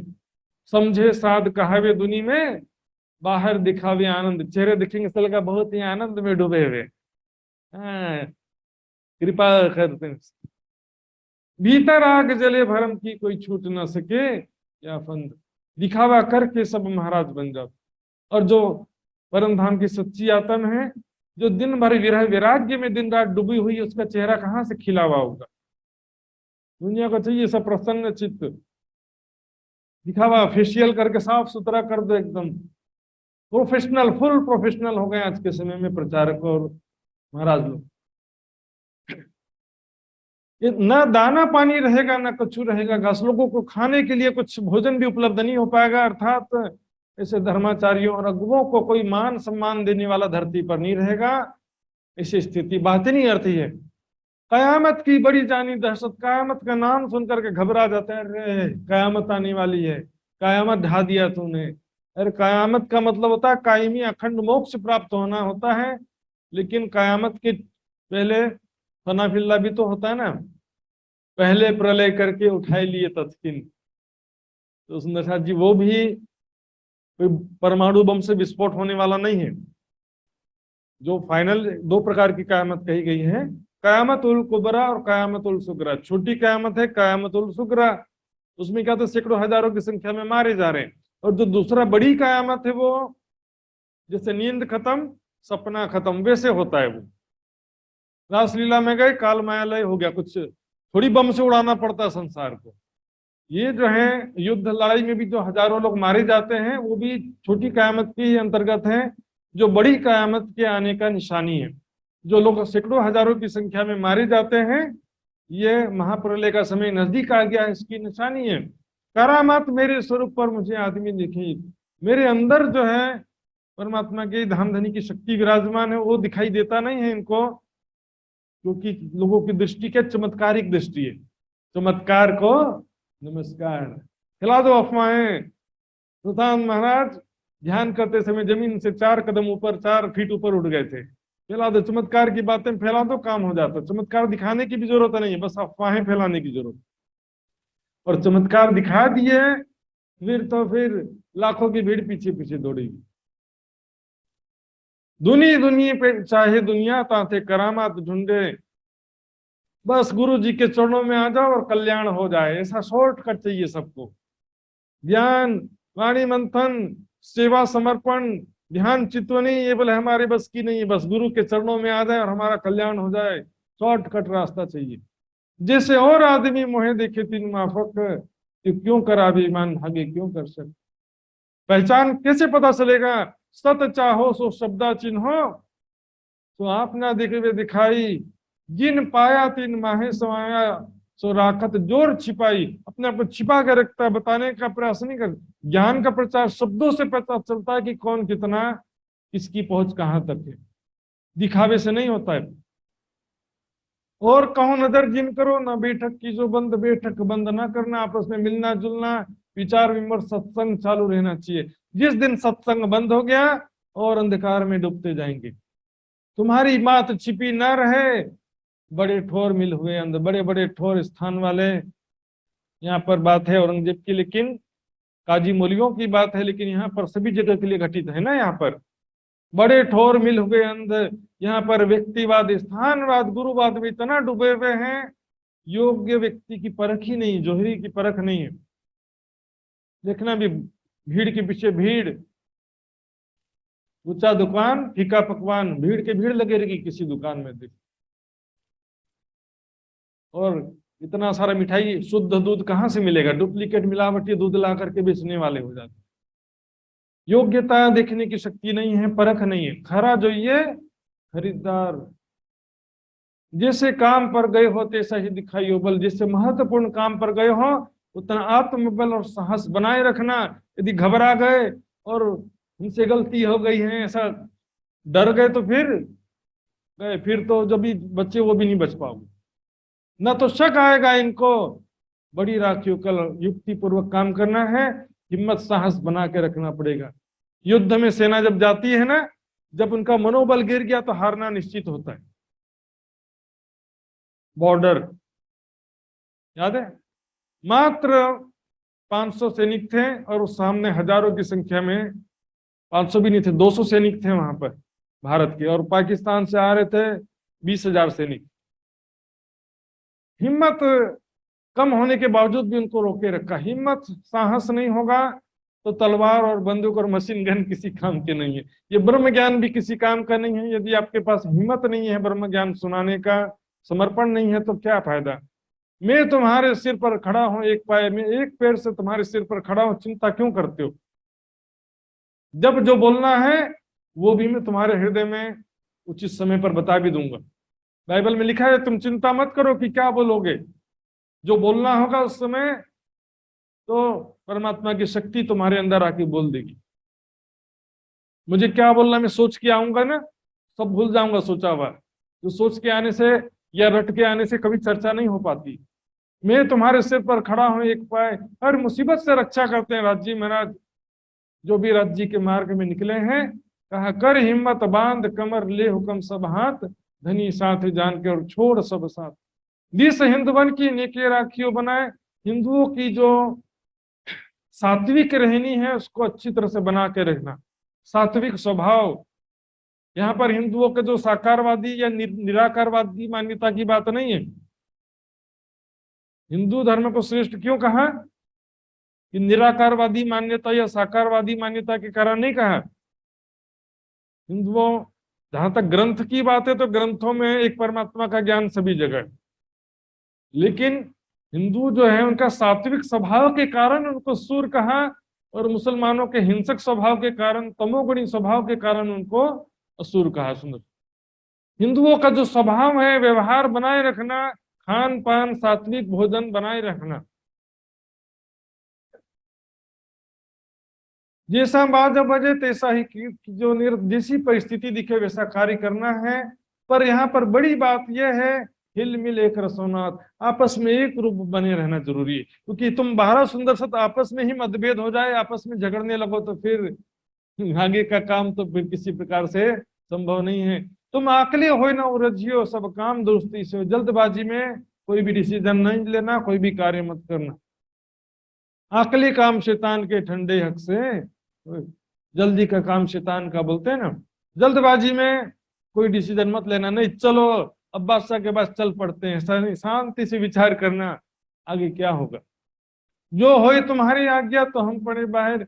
और प्राणनाथ जी कहते हैं आप सभी सुंदर साथ जी यदि अनुमति दे तो मैं यहाँ से अब कामा पहाड़ी से बाहर जाना चाहता हूँ। औरंगजेब के अगेंस्ट में अब किसी हिंदू राजा, जो शकुंतल की आत्मा आई है किसी हिंदू राजा में, उसको खोजने के लिए अब निकलना पड़ेगा। यदि तुम सकड़ाई में रखोगे तो हम रहेंगे जाहिर, यदि संकुचित भावना रखते हो कि प्राणनाथ जी तो हमको छोड़ के चले गए, ऐसा सोच रहे हो, तो फिर मैं नहीं जाता हूँ, यहाँ बैठे रहता हूँ। लेकिन यहाँ मैं बैठे भी रहूंगा तो भी उलझे रहूंगा अपना, तुम्हारी कोई भी सहायता नहीं कर सकूंगा मैं। और तुम भी इस्लाम पर ए पे क्या करो, तुम करो क्या, कि तुम भी वैसे सत्य शांति के मार्ग पे, सत्य दीन इस्लाम हकीकी यानी परम धाम के सत्य मार्ग पर हो, पर जो दिन रसूले फरमाया सो ढील बीच देखिया। जो कयामत का समय कहा था, कयामत का समय आने में भी थोड़ी देरी है, ऐसा प्रतीत होता है सुंदर साथ जी। आज इस ठोर में हमारा नहीं फिरने का दिन, पर क्या करें, हमको यही गमता है, जाने का उचित अच्छा तो नहीं लग रहा है यहाँ से जाते हुए। अब सब सुंदर साथ को वहां ऐसी स्थिति में छोड़ के जाते हुए मुझे गमता नहीं है, मतलब अच्छा नहीं लगता है। लेकिन प्रहलाद जी का यही हुक्म है सुंदर साथ जी। अब छोटी पत्री देखते हैं सुंदर साथ जी। छोटी पत्री में भी फिर से जो सेकंड लेटर है, सेकंड लेटर में क्या है, लिखे आए हम पर। प्राणनाथ जी ने उदयपुर, सिद्धपुर, मेड़ता आदि सुंदर साथ को एक लेटर लिखा था पहले, उधर से सुंदर साथ का जवाब भी आया। तो अभी सेकंड लेटर में दोनों बातें, कि मैंने उनको क्या लिखा था और उन्होंने हमको क्या लिखा है, और फिर उनको क्या लिखा था वो भी, मतलब कि लालदास जी ने, सुंदर साथ जी ने मुझे क्या कहा है, इस तरह से सेकंड थर्ड पर्सन के द्वारा कही जा रही बात होती है ना, उसको प्रथम पुरुष द्वितीय पुरुष होता है ना, उत्तम पुरुष, उस तरह से बातें समझेंगे ध्यान से। 3 से 9 चौपाई तक वो बातें श्री जी ने लालदास जी आदि सुंदर साथ को पत्र लिखा था, तो वो बात सूरत उदयपुर के सुंदर साथ को भी लिखा था कि मैंने ये सा लिखा है करके। फिर 10वीं चौपाई से 24वीं चौपाई तक वो बात है जो लालदास जी आदि सुंदर साथ ने श्री जी को लिखी थी, तो ये बात भी उदयपुर मेड़ता के सुंदर साथ को लिखा था। तो यहाँ पर इसलिए क्या होता है, ऐसा लगता है कि कुछ बात प्राणनाथ जी कह रहे हैं, कुछ बात ऐसा लगता है कि 12 मोमिन कह रहे हैं, दोनों तरह की बात मिलेगी, देखते हैं। हम सकुमार बाई की बात का किया विचार।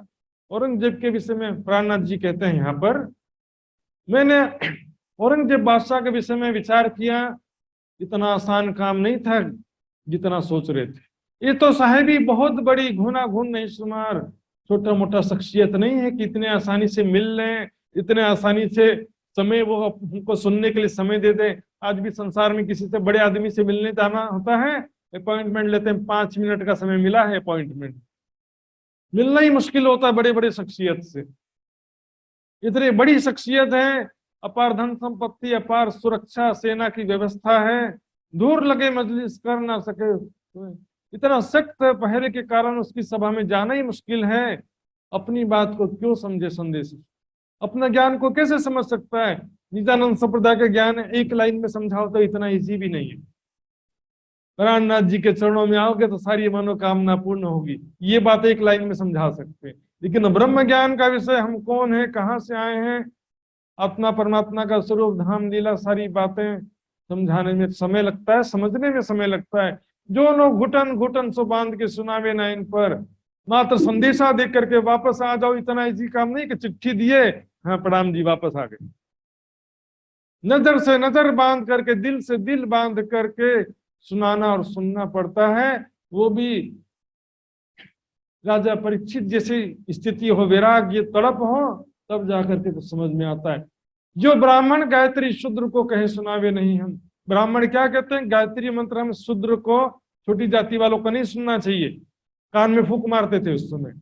और कभी गलती से सुन लिए, कैसी हिम्मत हुई सुनने की, गायत्री मंत्र का अपमान कर दिया, बोले कान में शीशा पिघला के डाल देंगे, चलो बहरा ही हो जाए, आगे से सुनने लायक नहीं रहेगा। उसी प्रकार मुसलमानों में भी उस समय बहुत ज्यादा कट्टरता था कि हिंदुओं ना सुनावे कान, हिंदुओं को काफिर समझते थे, स्वयं को मोमिन समझते हैं, हम इतने ऊंचे दर्जे के हैं और ये एकदम तुच्छ काफिर हैं, न उनकी बात आप सुने ना कुरान की बात हिंदुओं को सुनावे तो क्यों कर होए पहचान, कैसे पहचानूंगा। आज थोड़ा फ्लेक्सिबल हो गए हैं, थोड़ा हमको सुनने को ज्ञान वार्ता यूट्यूब में फेसबुक में सारी उनकी चर्चा कुरान की बातें भी, और उसमें भी अलग अलग फिरके अलग अलग गुरुजनों के आपसी मतभेद की बातें भी हमको सुनने को मिल जाती हैं। किस वास्ते अपन को जात भेष उपले सब गोविंद भेड़े भेड़े की तुमको पहचान जात भेष की। ये ऊपरी वेशभूषा क्या है? गोविंद भेड़ा है, माया का आकर्षण है। गोविंद भेड़ा मंडल क्या है? मायावी बाजार, जिसको देख के आकर्षित होते हैं। ये वेशभूषा क्या है? इस वेशभूषा का कोई ऐसा लिखा है कि कोई विशेष वेशभूषा धारण करने पर परमात्मा जल्दी मिल जाते हैं, ऐसा कहीं लिखा हो तो बता। ये माया की स्वरूप है, गोविंद भेड़ा की पहचान है। सो तो शास्त्र वेदांत और सात पंथ पिंडों में सब कोई उड़ावे इनको, ये सब है चर्चा इनमें। समस्त धर्म ग्रंथों में भी वेशभूषा का और जाति पाति का निंदा किया गया है उसमें। ऊंचे कुल में जन्मिया करनी वो चुना होई, स्वर्ण कलश सुरा भरा साधो निंदा सोई। और मैंने बताया भी था मनुस्मृति में भी क्या कि जन्म से सभी शूद्र होते हैं और अपने कर्मों से सब आगे चलकर ब्राह्मण क्षत्रिय वैश्य या शूद्र बनते। ब्रह्म जानते इति ब्राह्मण, ब्रह्म ज्ञान प्राप्त हुआ तो ब्राह्मण हो गए। देश धर्म की रक्षा के लिए युद्ध लड़ रहे हो तो आप क्षत्रिय हो गए। कृषि खेती या बिजनेस कर रहे व्यापार कर रहे हो तो आप वैश्य हो गए, और कोई छोटी मोटी नौकरी कर रहे हो तो शूद्र हो गए। अपने कर्म से मनुष्य बनता है। कुरान देखे पीछे बात मोहम्मद अलैहिस्सलाम कहते, जब हमने कुरान को देखा और उसमें सब हमारी ही बातें सब दिखाई दी, सब कड़ी हमारे घर की सारी बातें हमारी ही हैं। कितनी बार आ गया अभी तक में सुंदर साहब जी, फिर भी कुछ हिंदूवादी विचारधारा के लोग कहेंगे कुरान की चुपाइयां निकाल दो, कुरान में क्या लिखा है, कुरान में तो मात्र थोड़ी दो चार बातें लिखी हैं, 10-12 हरफे मुक्तबात हैं और 2-4 आयतें हैं बस हकीकत की, और कुछ भी हकीकत की बात भी नहीं लिखी, ऐसा कहीं। जबकि सनद की छुपाई है। अब नबी प्यारा लग गया, लगे प्यारे शब्द रसूल, मोहम्मद साहब भी प्यारे लगने लगे हैं और कुरान के वचन भी प्यारे लगने लगे। जब पढ़ा और समझा तब तो सब कड़ी हमारे घर की सुंदर सा हमारी सारी बातें लिखी है, तो फिर हमने संकोच करें किस वास्ते, ऐसा सोचकर भेष बदला यूं कर, इसलिए हमने भेष बदल लिया। ऐसा जान हम 12 जने पेठे बीच दरबार। यहाँ पर कौन कह रहा है? लालदास जी सुंदर साथ जी ने प्राणनाथ जी को जो लेटर का जवाब लिखा था, ये बात जो है दूसरे सुंदर साथ को भी लिखा, मेड़ता के, सूरत के, उदयपुर के, उनको बताया कि ऐसी ऐसी घटना हुई। धन धन कहे सब हमको पीछे उनके मन में। शुरुआत में सब कहे तो इतना नूरी मुख वाले मोमिन हैं, ऐसा करके सबने धन्य धन्य भी कहा, मस्जिद के इमाम ने भी ऐसा कहा। लेकिन बाद में क्या हो गया, जब पता चला कि इसमें से 4 दिल्ली के हिंदू हैं, तो सबके मन में शंका हो गई, हिंदू इस तरह से मुस्लिम फकीरी वेश धारण करके क्यों आए हैं? मतलब इसके मन में कुछ दगा है, इन लोगों के मन में कुछ षड्यंत्र है, शायद बादशाह को मारने की योजना होगी, ऐसा मन में संशय हो गया। ऐसा जान के साथ को किए कोतवाल के हवाले, मोमिन कोतवाल के हवाले कर दिया। कुछ लोग बोलेंगे कि वहां पर मेहमान खाने में रखा, तो कोतवाल के हवाले क्यों किया? अब आएगा प्रसंग, सब विस्तार से बताऊंगा मैं। काजी कहे कोतवाल को, जो सांच झूठ देखो तुम, कोतवाल से पता करने के लिए क्या है कि ये सच्चे हैं कि झूठे हैं, पता करो, ये कौन है, कहाँ से आए हैं, पता करके बताओ, उसके बाद बादशाह इनसे बात करेगा। तो कोई नजर मेहमान खाने में रखा और 100 रुपया रोज का खर्चा देने का हुक्म हुआ, ऐसा कहते हैं। तो किस आधार पर कहते हैं वो भी आज मैं बताऊंगा आपको। बहुत बातें हमसो करी 30 पैसे कहिया सुल्तान, ये झूठे नहीं दगा नहीं है मोमिन खां सीमान।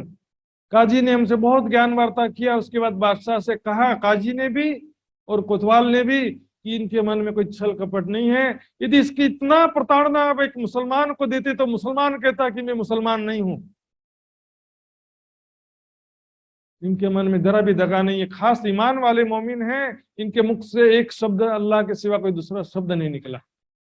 ज्ञान वार्ता में भी उन्होंने काजी से जो सारी बातें कहा, वो सारा उन्होंने औरंगजेब बादशाह को सारा बताया।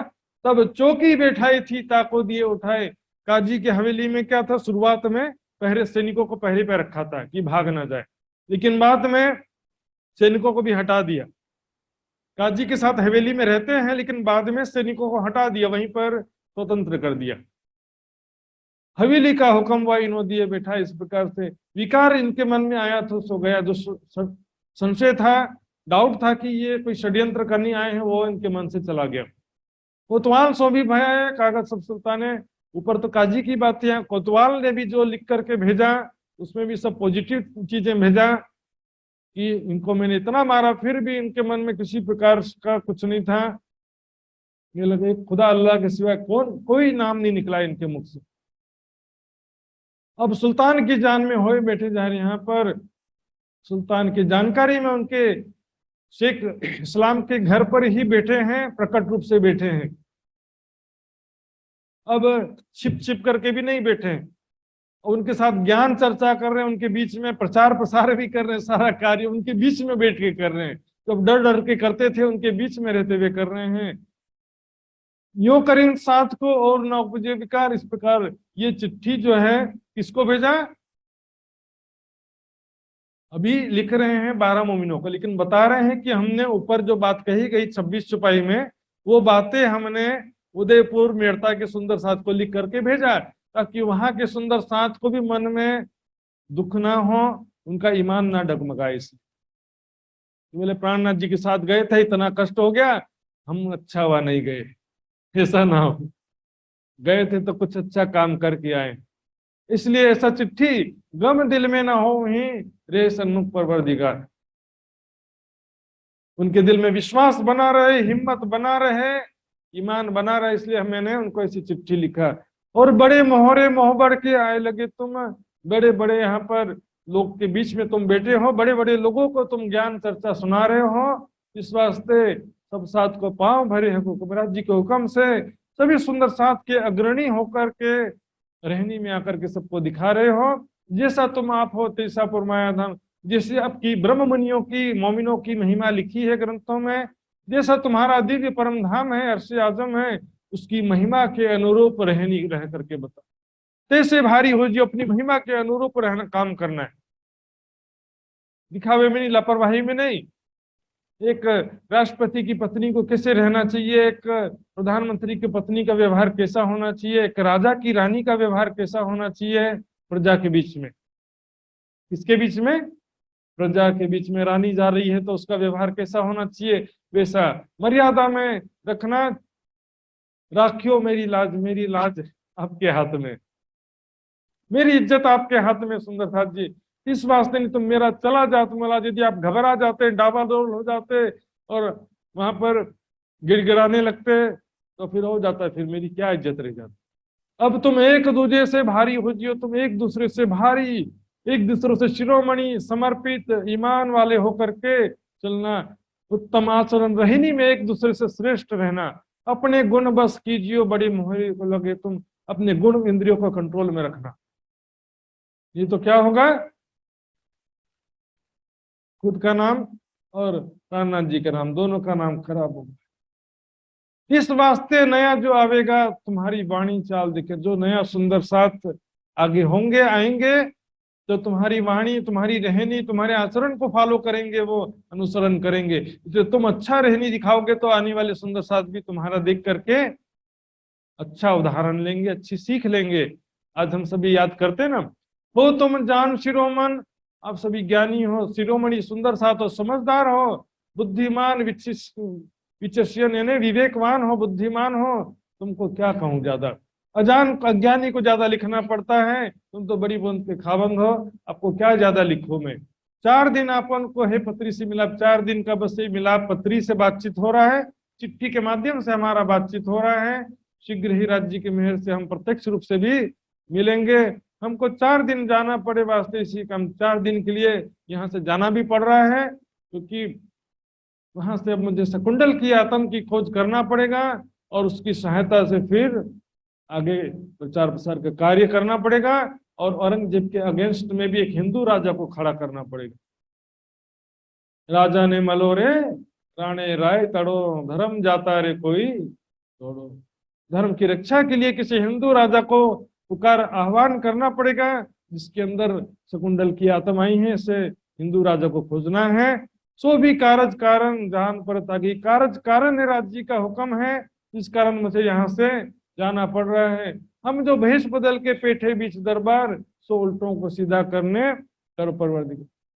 ये वेशभूषा बदला है इसलिए शर्मिंदा मत होना किसी के सामने। कोई बोले कि तुम तो मुसलमान बन गए, घबराना नहीं। क्या कहना, श्री देवचंद जी ये एक मुस्लिम स्त्री खोजी बाई के अंदर परम धाम की रही बाई की वासना पर रखा था, और देवचंद जी ने कहा था इनके कुरान में हमारी बातें लिखी हैं और मुसलमानों में भी आत्माएं आई हैं, ऐसा स्वयं देवचंद जी ने कहा था।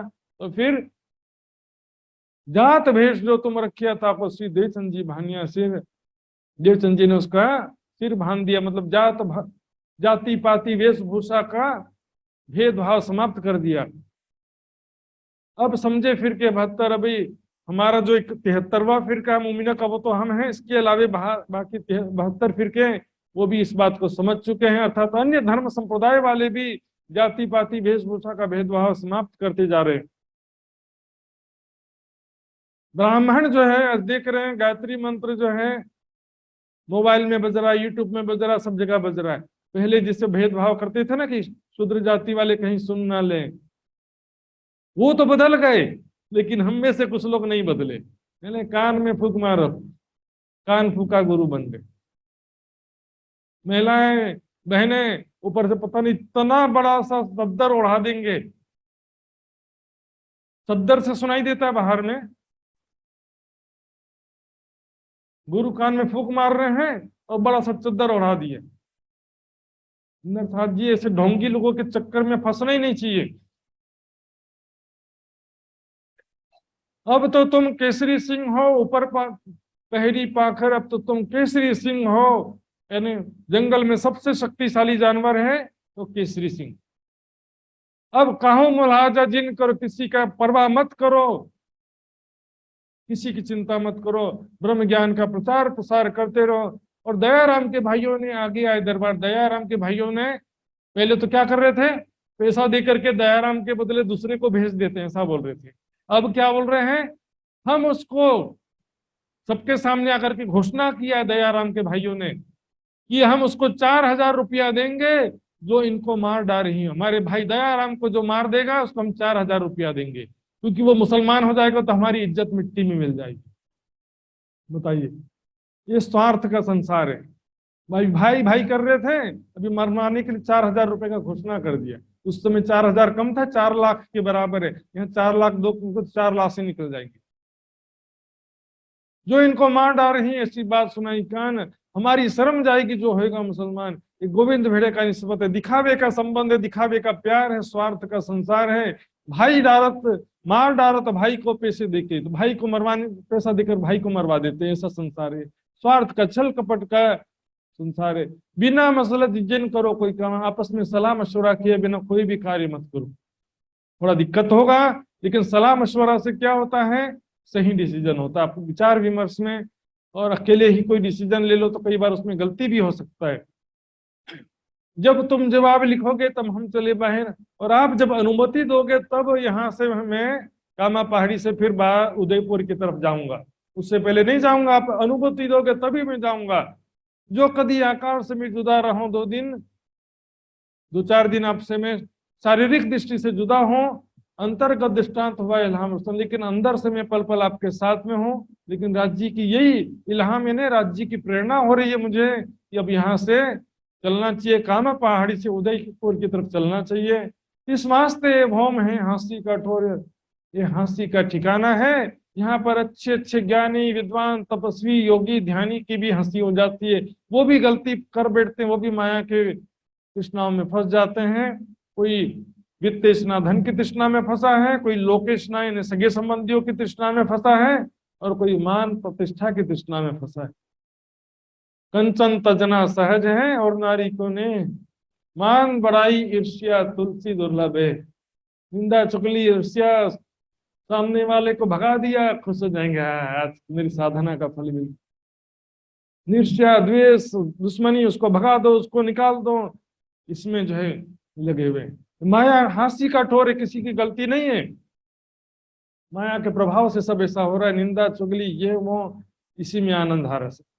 कोई ना होवे जागृत बिना हुक्म कोई, और व्यास जी के हुक्म के बिना कोई जागृत हो पाता नहीं है। कुरान में लिखा भी है कि अल्लाह का ही चाह क्रियान्वित है, न किसी चीज के विषय में कभी यह कहो, ऐसा मत कहो कभी भी कि मैं इसे कल कर दूंगा, मैं ये कार्य कल कर दूंगा, बल्कि अल्लाह ही का चाह लागू होता है, तुम्हारी बस की बात नहीं। सुंदर साथ जी, हुक्म की बात इसलिए कहते हैं कि काम करना बंद कर दो, ऐसा भी नहीं है कि जो हुक्म है वही होगा तो फिर क्यों करें हम। हुक्म के सिर दोष दे बैठ ना सके मोमिन। सुंदर साथ जी, हुक्म का ज्ञान इसलिए दिया जाता है कि भूतकाल का पश्चाताप ना करें, भविष्य की चिंता ना करें, लेकिन वर्तमान में उत्तम आचरण का प्रयास करते रहें। ये फार्मूला याद रखिए, वर्तमान में अच्छे कार्य का प्रयास करो, लेकिन परिणाम जो भी हो उसकी चिंता मत करो, सफलता मिलेगी कि नहीं मिलेगी। भूतकाल में असफलता मिली है उसका अहंकार पश्चाताप मत करो, और जो सफलता मिली है उसका अहंकार भी मत करो। अनेक भांत के मोहजल नए नए उठे तरंग, संसार में पल पल माया की तरह तरह की मुसीबतें और माया के विकार उत्पन्न होते रहते, तरह तरह के नए नए प्रकार के बंधन है, नया नया आकर्षण है माया का। हम देख रहे हैं माया कितने तेजी से प्रोग्रेस करती जा रही, मायावी सुखों में कैसे लोग भौतिकवाद में डूबते जा रहे हैं। मेरे ताई तो इन समय लिया है मोल तुम, फिलहाल तुमने तो मुझे ये समर्पण करके मुझे खरीद लिया एक प्रकार से। प्राणनाथ जी कह रहे सुंदर साथ जी, क्या प्राणनाथ जी को कोई खरीद सकता है? निस्वार्थ सेवा समर्पण से। हमने देखा वहां पर हरिदास जी भी एक मूर्ति देने को तैयार हो गए। यहाँ तो छोटी सी बात थी, वो तो सुंदर साथ जी, जो जो गरीबी लीजिए साथ में, त्यों त्यों धनी को पाइए मान। राज्य का प्रेम और सम्मान पाने का रास्ता ही है अपने आप को फना कर देना, कुर्बान कर देना। ए निश्चय सत जानियो मुतफे कुन अले, अर्थात ये आप निश्चित रूप से ये बात पर विश्वास रखना कि आप परमात्मा के सत्य मार्ग पर हो, इसमें कभी घबराना मत, क्योंकि विश्वास करके दौड़े जे तारतम को फल से ले। विश्वास किस चीज में होना चाहिए कि मैं परम धाम की आत्म हूँ, मैं मूल मिलावे में धाम जनी के चरणों में बैठी हूँ, इस पर विश्वास होना चाहिए। कुछ लोग पूछते रहेंगे महाराज जी परम धाम में कितनी आत्माएं हैं?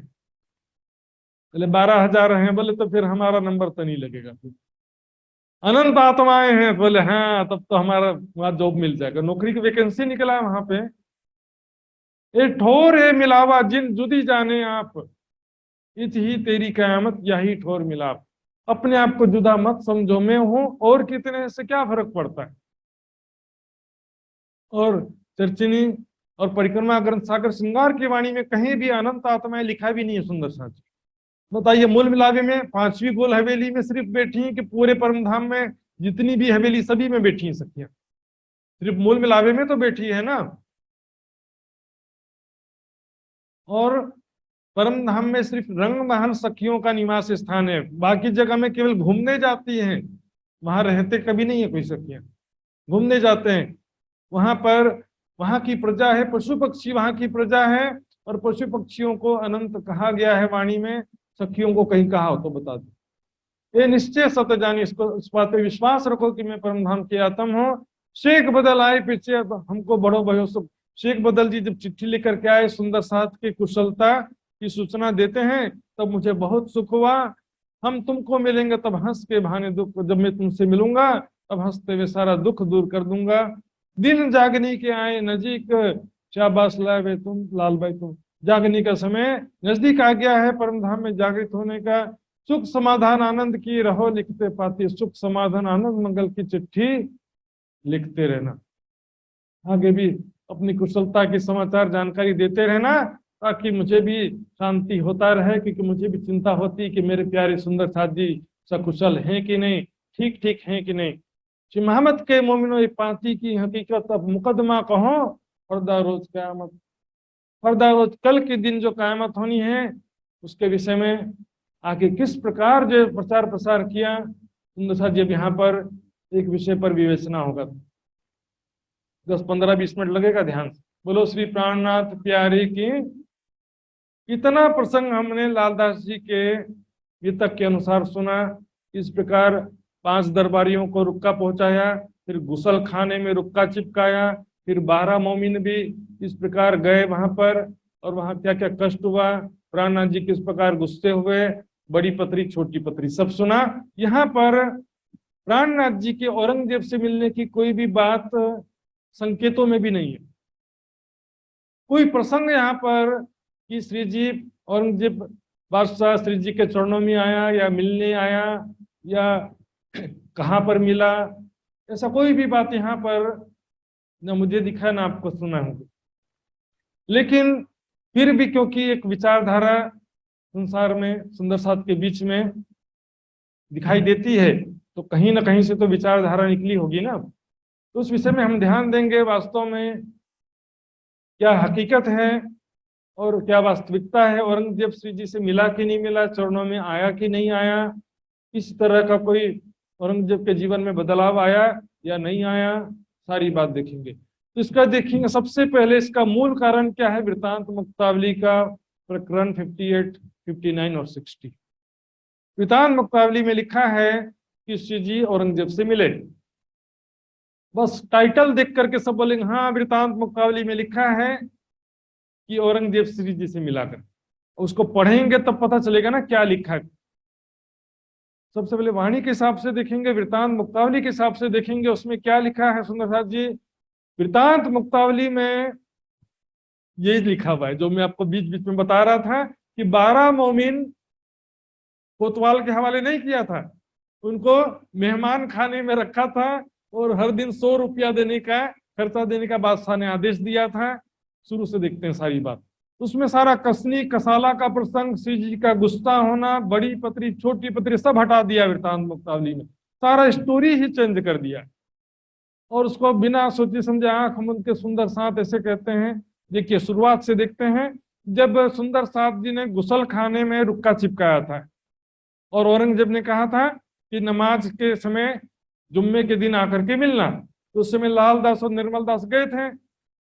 उसके बाद वाणी में क्या लिखा है कि हम पैगाम पहुंचाने में कमी ना करी ना चित, पर हम क्या करें कोहरा बड़ा दज्जाल, बात हमारी ना सुने सब परे बस दज्जाल के हाल। वाणी में लिखा कि उनसे कोई मुलाकात नहीं हुआ, लेकिन वृत्तांत मुक्तावली में क्या लिखा है कि औरंगजेब के गुप्तचरों ने औरंगजेब को सूचित किया। फिर औरंगजेब ने दोनों मोमिनों को, लाल दास और निर्मल दास को बुलवा करके फिर मुलाकात किया और सारा ज्ञान वार्ता भी कर लिया। ऐसा लिखा है वृत्तांत मुक्तावली में। तो सुंदर साथ जी दोनों में बहुत अंतर है। देखिए सुनी किंकर ये शाही किंकर यानी उनके गुप्तचर जो है बादशाह को सारा खबर दिए, तो बादशाह ने तुरंत सुन करके जिन्हें निकट बुलाई उनको बुला लिया और उनके साथ सारा ज्ञान वार्ता भी कर लिया। सुंदर साथ जी सिर्फ मिला नहीं, ज्ञान वार्ता भी कर लिया, ऐसा उसमें लिखा है। जो वाणी में कहने की बात हमारी ना सुने। आइए 12 मोमिनों के विषय में देखते हैं। जब 12 मोमिन जाते हैं उसके प्रसंग में वृत्तांत मुक्तावली में क्या लिखा है। उसमें लिखा है कि खड़े खड़े ही सारे ज्ञान वार्ता कर लिया, सारे प्रश्नों को औरंगजेब ने पूछ भी लिया और सुंदर साथ ने प्रश्नों का जवाब भी दे दिया, खड़े खड़े डिस्कस हो गया। उसके बाद औरंगजेब ने कहा मैं सारी बात समझ गया हूँ, तारतम्य लिन्हों में तारतम्य देना चाहता हूँ और मैं भयो लद्दुनी लभ्य हूँ, मुझे ज्ञान समझ में आ गया है, आपके करियो कबूल, आपकी सारी बात को मैं कबूल करता हूँ। और अभी रोजा रमजान का महीना चल रहा है, तो 15 दिन बाद जब रोजा पूरा हो जाएगा उसके बाद मैं इमाम मेहदी से मिलूंगा, तब तक आप लोग मेहमान खाने में रहो और उनको 100 रुपया रोज रुपया 100 तहाँ पहुंचाओ, चलिए 100 रुपया रोज दे देना। तो प्राणनाथ जी नाराज क्यों हो रहे थे, मेरे को समझ में नहीं आया। सुंदर साथ क्यों गिड़गिड़ा रहे थे कि हमने चोरी नहीं किया ना चरित्रहीनता का काम किया, तो हमारे पर ऐसा कसाला क्यों हो रहा है। गुम चोट कसाला गुम शब्द आया है, जैसा मारना पैगंबर तैसा दिन के दोस्त, किस लिए शब्द आ रहा। सुंदर साथ जी कुछ तो विचार करिए। ये प्रसंग सारा चेंज कर दिया है। श्री जी से औरंगजेब की मुलाकात को दर्शाने के लिए प्रसंग ही चेंज कर दिया, बड़ी पत्री छोटी पत्री सब गायब कर दिया। सुंदर साथ ने यहाँ पर अभी तक हमने देखा कि इन बात सो मोमिन हुए होशियार, श्री राज के ठोर को किया न खबरदार। जब औरंगजेब कितना खुश हो गया है, समझ गया है प्राणनाथ जी से मिलना चाहता है, तो क्यों श्री राज की ठोर को किया ना खबरदार, प्राणनाथ जी का ठिकाना क्यों नहीं बताया। वृत्तांत मुक्तावली में क्या लिखा है, औरंगजेब ने 12 सुंदर साथ के माध्यम से श्री जी से मुलाकात किया, अर्थात 12 मोमिनों को जब रोजा पूरा हो गया, रमजान का महीना पूरा हो गया, 15 दिन जो कहा था ना अब पूरा हो गया। उसके बाद क्या कहा कि शेख वाजिद कलंदर के तकिए पर श्री जी को ले आओ, मैं वहीं पर आपके मैं वहीं पर आकर के मुलाकात करूं। ऐसा सुंदर साथ के माध्यम से उन्होंने वहां पर मुलाकात किया, ऐसा कहा। लेकिन यहाँ पर सवाल ये उठता कि शेख वाजिद कलंदर का जो दरगाह है, बीच में आया था प्रसंग की शेख वाजिद जो है वो सूफी संत है, उसको भी प्राणनाथ जी समझाने के लिए सुंदर साथ को भेजे थे 10 बार, लेकिन वो चरणों में आया ऐसा तो एक बार भी नहीं लिखा। समझाने के लिए तो 10 बार भेजा ऐसा वितक में आया है, समझा ऐसा एक बार भी लिखा नहीं है। और जब सुंदर साथ ने किसी को बताया ही नहीं तो शेख वाजिद कलंदर को कहां से प्राणनाथ जी का जगह पता चल गया? शेख वाजिद कलंदर के तकिए में यानी दरगाह में किसने मीटिंग फिक्स की? 12 मोमिन तो मिलने की आशा छोड़ दिए, स्वीकार कर लिया कि हम औरंगजेब से मिलने का प्रयास नहीं करेंगे, आप नहीं चाहते तो नहीं मिलेंगे, कोई बात नहीं, आप ही से ज्ञान वार्ता कर लेंगे। इधर औरंगजेब की दिल से छूटी आस, औरंगजेब ने भी दिल से उम्मीद छोड़ दिया कि अब मैं इनसे अब उम्मीद बातचीत का उम्मीद नहीं रहा सके। तो सुंदर साथ से दोबारा कभी बातचीत हुआ फिर औरंगजेब का? गाजी शेख इस्लाम के घर आने के बाद औरंगजेब बादशाह और सुंदर साथ का कब मुलाकात हुआ, ये बताओ। यहाँ पर कह रहे हैं जो वृतांत मुख्तारी में लिखा है रोज 100 रुपया खर्चा देने के लिए, यहाँ चुपाई आती है थे कैद में, हम कैद में थे लिखा है, और वो कह रहे हैं कि 100 रुपया खर्चा देने का हुक्म हुआ। मोमिन कैद करके फेरी देश का सुल्तान, मोमिनों को कैद किया ऐसा लिखा है, और वो कह रहे मेहमान खाने में रखा 100 रुपया रोज का खर्चा। कहाँ से प्रमाणित होता सुंदर साथी? यदि श्री जी औरंगजेब से मिले तो प्रताड़ना के विषय में तो बताया होगा ना, औरंगजेब ने क्या कार्रवाई किया कोतवाल पर, काजी पर। सुंदर हाँ जी, यहाँ पर कोई बोले कि औरंगजेब को रात में ख्वाब आया था, ख्वाब आया था एक रात में। ख्वाब में क्या देखा था औरंगजेब ने कि बीच में कुरान रखा है, हिंदू लोग कुरान की परिक्रमा कर रहे हैं और मुसलमान लोग दूर खड़े देख रहे हैं, ऐसा ख्वाब में देखा। उसको समझ गया कि मुसलमान जो है वो कुरान से और मोहम्मद से दूर होते जा रहे हैं, ऐसा उन्होंने समझा।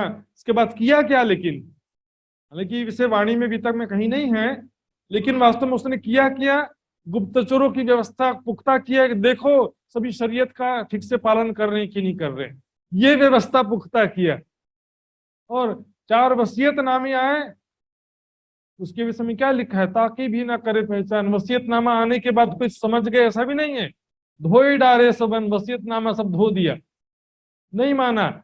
शेख अहमद की बात हम क्यों माने? शेख अहमद कोई आलिम फाजिल है, काजी है, मौलवी है?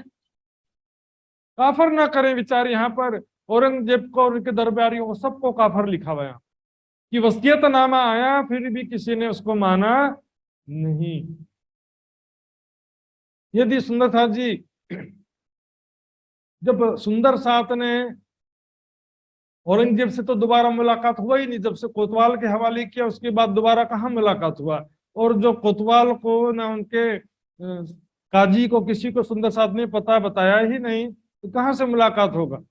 सारी बातें जो हैं जो नहीं है वो तो जोड़ दिया, जो थी उसको सबको हटा दिया। श्री जी गुस्से हुए, प्रताड़ना हुआ, छोटी बड़ी पत्री सारा प्रसंग छोड़ दिया।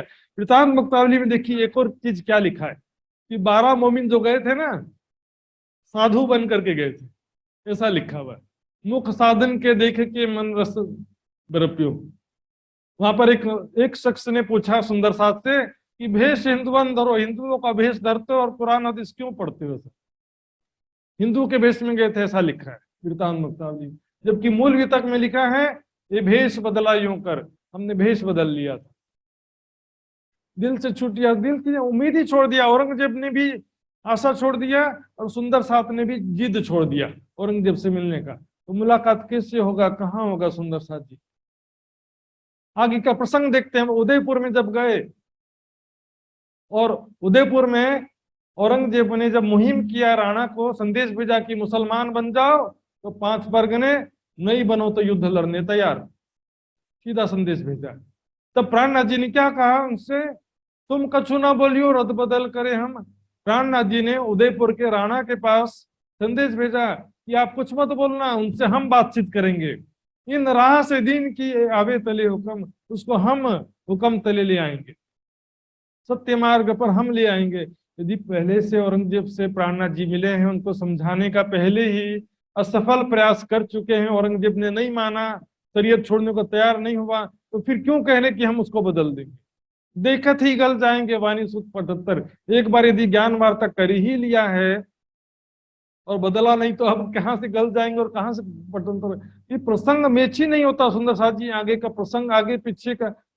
पहले 5 मिनट में क्या बोला, अगले 5 मिनट में जाते जाते भूल गए।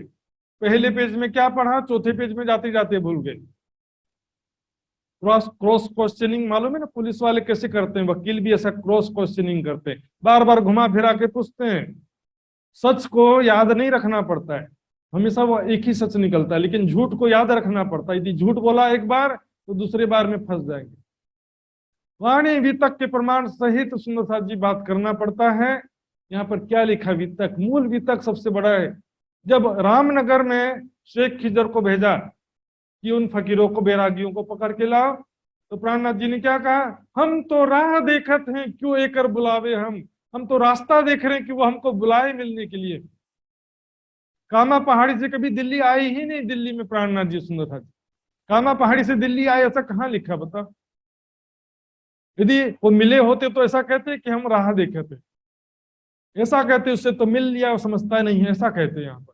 लेकिन क्या करे कि हम तो चाहते हैं उससे मुलाकात हो, क्योंकि ना सुंदर साथ से ज्ञान वार्ता कर पाया तो प्राणनाथ जी से तो सवाल ही नहीं पैदा होता सुंदर साथ जी। और वहां पर फुर्दल खान को सुल्तान ने क्या हुक्म किया कि रामनगर में एक बैरागी है, उनके विषय में जानकारी पता करो, वो कौन है, कहाँ से आए हैं, इनका मतलब क्या है। जैसे कुछ पता ही नहीं है, औरंगजेब को कुछ पता ही नहीं था तब तो ऐसा कह रहा है। जिसको पता रहता कि वो इमाम मेहदी हैं तो वैसा कहते कि कौन है, कहाँ से आए हैं, पता करो। नहीं पता तब तो कह रहे हैं। अब इसको घुमाने फिराने वाले क्या कहेंगे, अरे वो जबरदस्ती पकड़ के ज्ञान प्राप्त करना चाहता था। जब एक बार मिला तब भी ज्ञान प्राप्त नहीं किया, 12 मोमिन 4 महीने से दिल्ली में बैठे तब भी ज्ञान प्राप्त नहीं किया। प्राणनाथ जी को पकड़ के ज्ञान प्राप्त करना, मन गढ़ंत बातों से कुछ भी सिद्ध नहीं होता सुंदर सा। यदि शरीयत छोड़ना नहीं चाहता था, हकीकत मार्फत का उसके नजर में कोई महत्व नहीं था, तो फिर काहे के लिए उससे जो है मिलना चाहेगा वो। आगे देखेंगे सुंदर साथ जी, भिखारी दास जब आते हैं प्राणनाथ जी के पास में और कहा कि आपके विषय में बादशाह ने पता करने के लिए कहा है, तो क्या कहते हैं वो, हादी ने कहिया हमको तो यही चाह, जो हमको याद करे कोई हमको तो पहुंचा। हमारी तो यही चाहना है कि वो हमको याद करे, कोई हमको उसके पास लेकर के जाए। यदि नहीं मिले तभी तो ऐसा कह रहे हैं ना सुंदर साथ जी। अब जो दूसरी विचारधारा है उसके विषय में देखेंगे। दूसरी विचारधारा तो और भी आगे बढ़ गए, बोले कि औरंगजेब प्राणनाथ जी से मिला, प्राणनाथ जी के चरणों में समर्पित हो गया, उसका जीवन बदल गया, साधना में भक्ति में बाकी जीवन बिताया, दक्षिण भारत में जाकर के ध्यान समाधि करता रहा। दक्षिण भारत वो ध्यान साधना करने के लिए नहीं गया था, दक्षिण भारत से मुगल सल्तनत को बचाने के लिए। उनका विद्रोह इतना हो गया था और मराठों का जोर बढ़ता जा रहा था दक्षिण भारत में, अपनी ढहती सल्तनत को बचाने के लिए वो गया था दक्षिण भारत। यदि बदल गया था तो फिर उदयपुर में मुहिम किया, इधर रामनगर में, सभी जगह भेजते ही रहा, पन्ना जी में भी अपने सैनिकों को भेजता रहा। तो उसका प्रमाण क्या दिया जाता है, बड़ा क़यामतनामा का 4था प्रकरण,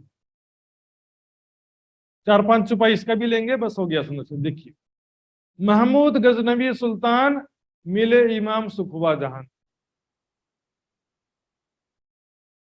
तीसरे सिपारे बड़ा जोहर इमाम सुल्तान का मजकूर, मोहम्मद गजनवी सुल्तान मिले इमाम सुखवा जहान। इसमें क्या कह रहे हैं कि महमूद गजनवी जो सुल्तान हैं और इमाम गजाली, उनके जो गुरु का नाम था इमाम गजाली, उनके मिलने से सुख हुआ जहान। यदि यहाँ पर बातिनी अर्थ लेते हैं कि इमाम जो है इमाम मेहदी प्राणनाथ जी हैं और मोहम्मद गजनवी औरंगजेब, ऐसा मानते हैं, चलो 1 मिनट की, तो उनके मिलने से किसको क्या जहान हुआ, सुख हुआ जहान। दुनिया को क्या खुशी हुआ, क्या सुख मिला दुनिया वालों को। औरंगजेब और प्राणनाथ जी का मुलाकात यदि हुआ होता तो दुनिया को कहाँ सुख मिला। यह छत्रसाल जी की बात है सुंदर साथ जी। औरंगजेब तो उसके बाद भी युद्ध करते ही रहा। छत्रसाल जी और प्राणनाथ जी के मिलने से सारी दुनिया को सुख हुआ है। यहाँ पर मोहम्मद गजनवी औरंगजेब की बात नहीं है, महाराजा छत्रसाल जी की बात है। कुछ लोग क्या करेंगे, 5 चौपाई में औरंगजेब को घटाएंगे, फिर बाकी की चौपाई में छत्रसाल जी को घटाएंगे। एक ही प्रसंग को आधे चौपाई में बोले दरवाजे तक आया था वो औरंगजेब की बात है, और अंदर दरवाजे के अंदर गया वो छत्रसाल जी की बात है। तुम्हारी मर्जी से मनगढ़ंत नहीं चलता यहाँ पर। तो देखिए एक एक चौपाई देखेंगे, मिले इमाम सुख हुआ जहान, औरंगजेब और श्री जी के मिलने से कोई सुख नहीं हुआ दुनिया को। यहाँ पर छत्रसाल जी की बात है, सुंदर जी। लागन हिंदू मुसलमान गजनबी महमूद सुल्तान, उस समय क्या हिंदू मुसलमान में झगड़ा था, ढाई हिंदुओं के खाने बुत दिल में इमाम की जियारत। मोहम्मद गजनबी ने जाहिरी प्रसंग के अनुसार उसने सोमनाथ का मंदिर तोड़ दिया था। महमूद गजनबी ने दिल में इमाम की जियारत, वो अपने इमाम गजाली से मिलने की उसके दिल में इच्छा थी, वो प्रसंग अब यहाँ घटाना। बोले औरंगजेब ने भी मंदिरों को तोड़ा था इमाम मेहदी से मिलने के लिए। कोई भी मूर्ख इतना नहीं है। यदि औरंगजेब को पता भी चले कि इमाम मेहदी हिंदुओं में आने वाले, तो मंदिर से जाकर के मूर्तियों से पूछेगा कि इमाम मेहदी कहाँ आने वाले, हिंदुओं के संत जनों में खोजेगा ना वो। ढाई हिंदुओं के खाने के बुत, मूर्ति तोड़ने का उद्देश्य इमाम मेहदी की खोज नहीं था, बल्कि वो इनका स्वभाव ऐसा है। सबसे पहले मोहम्मद साहब ने काबा में से 312 मूर्तियां तोड़ी थी, एक को छोड़ दिया, आज है वहां पर। ये जो है हिंदू बहुदेव पूजा से नफरत के कारण जो है औरंगजेब मंदिरों को या मूर्तियों को तोड़ता था। इमाम मेहदी के दर्शन के लिए मूर्तियों को नहीं तोड़ता था। इमाम गजाली से मोहम्मद गजनवी इसलिए नहीं मिल रहा था कि मूर्ति, इसलिए नहीं तोड़ रहा था कि इमाम गजाली से मिलूंगा मैं, वो तो हिंदुस्तान विजय का नुस्खा प्राप्त करना चाहता था इमाम गजाली से।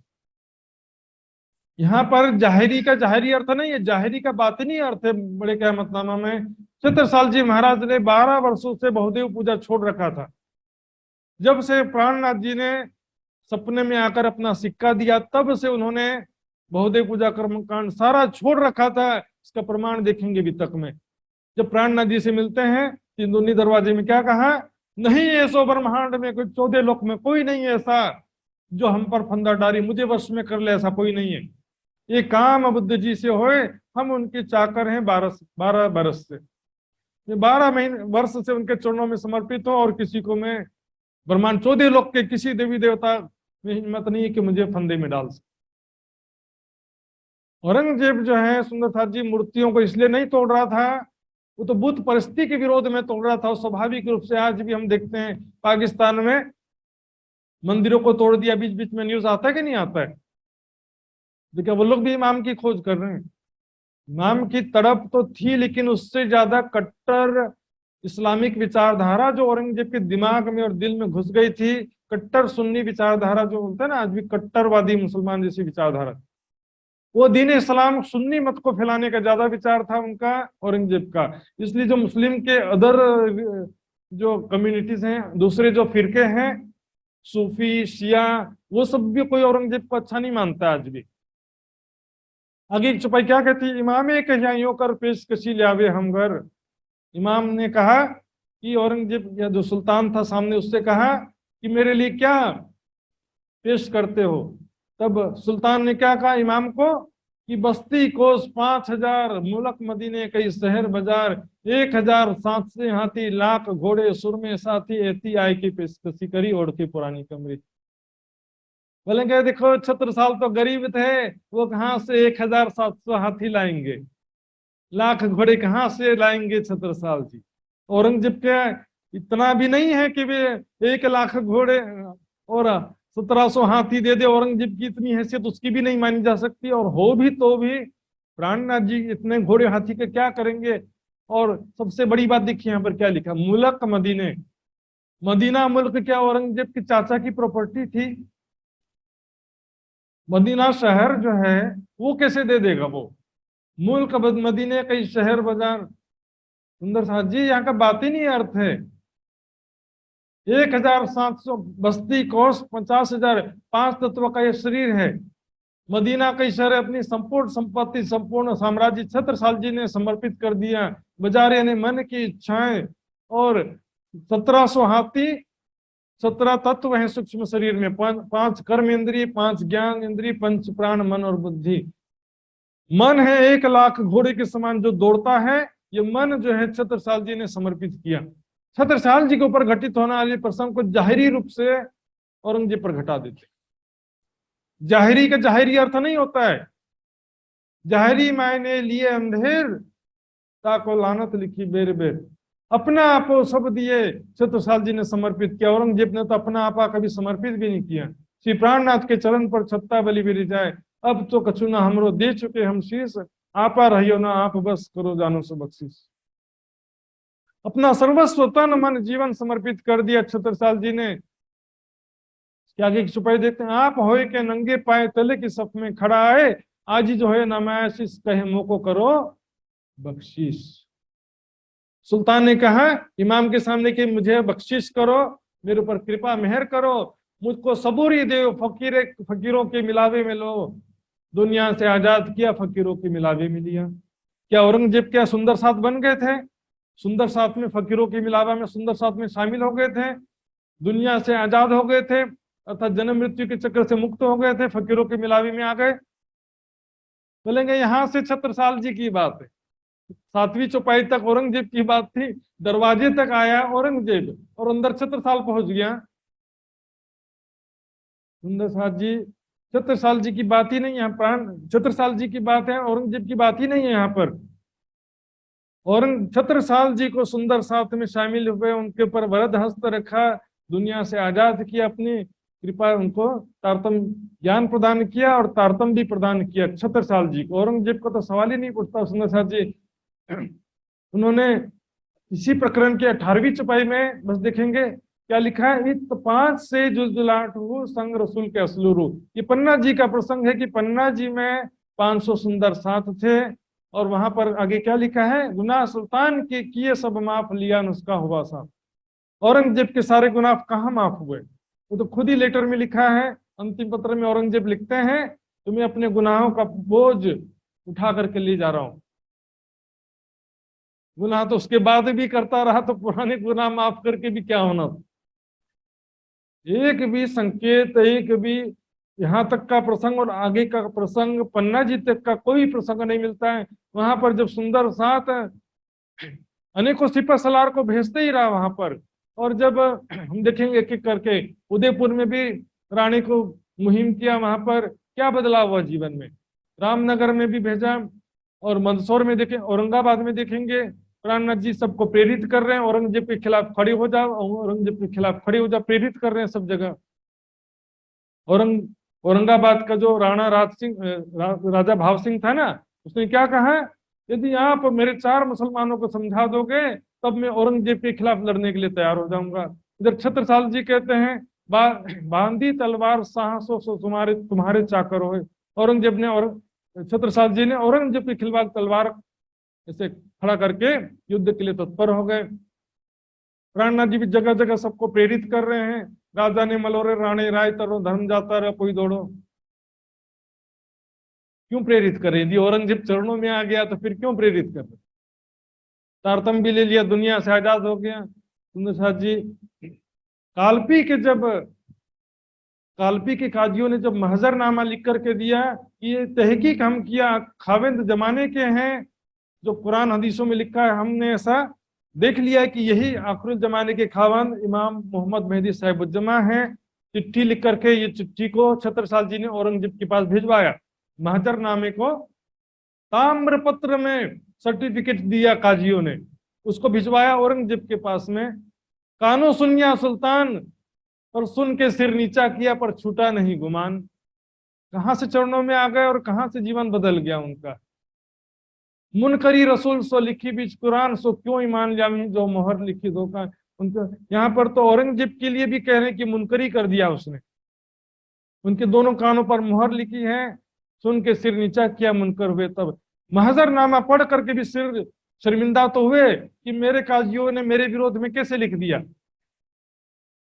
यदि खुश होना चाहिए था ना, यदि प्राणनाथ जी के चरणों में आया हो तो। उदाहरण भी दे रहे हैं, जिस प्रकार से फिरौन की सेना को मूसा पैगंबर ने गर्क कर दिया था नील नदी में, वैसे ही औरंगजेब का भी शासन काल समाप्त हो जाता है यहाँ पर सुंदर साथ जी के जीवन में कोई बदलाव कहीं आने का सवाल ही नहीं है। अंतिम पत्र में बस क्या लिखा देखते हैं, मैं अकेला आया था अकेला जा रहा हूँ, मैं नहीं जानता कि मैं कौन हूँ, मैं क्या करता रहा हूँ। वो बोले ज्ञान वार्ता कर लिया, मैं कौन हूँ क्या करता रहा लेटर में लिख रहे हैं, तो सर्व प्रमाणित लेटर है सुंदर साथ जी।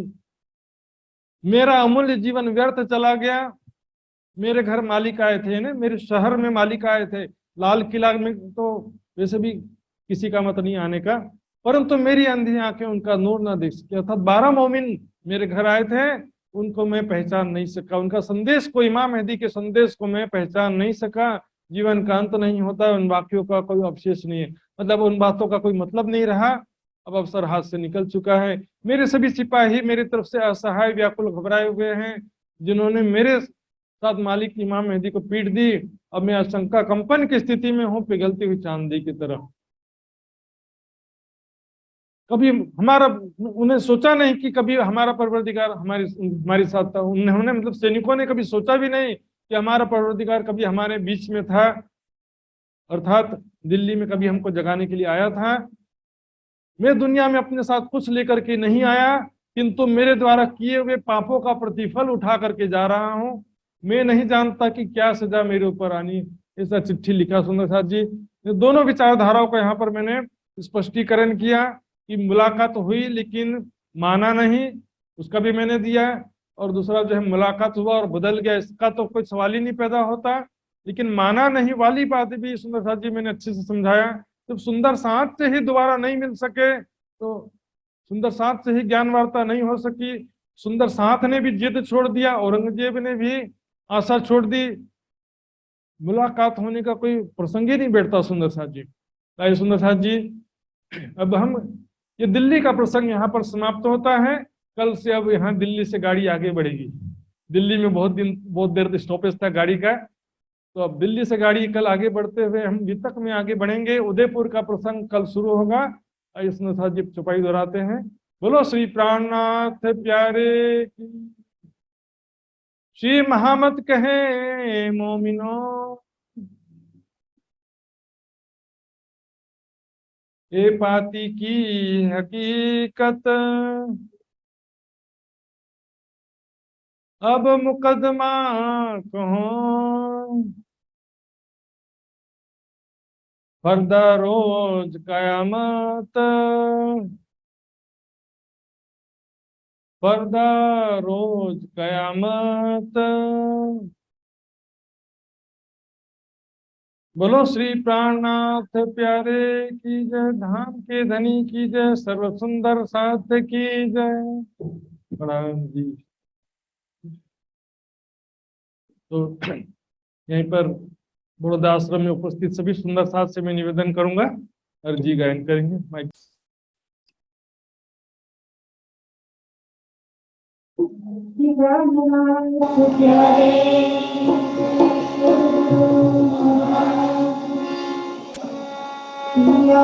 तुम हो कीजियो मैं अर्ज करूं मेरे कीजियो,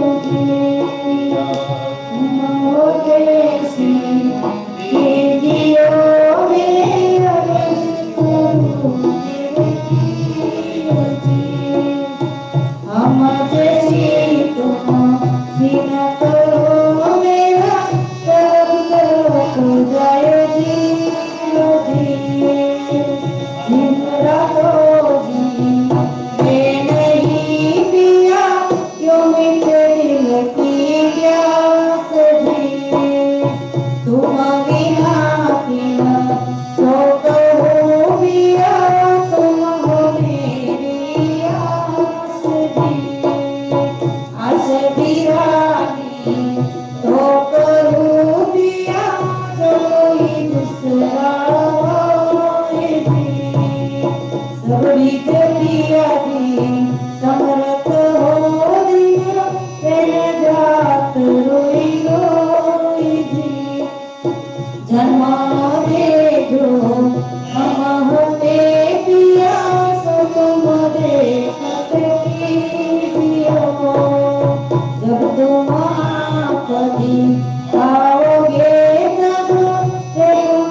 सा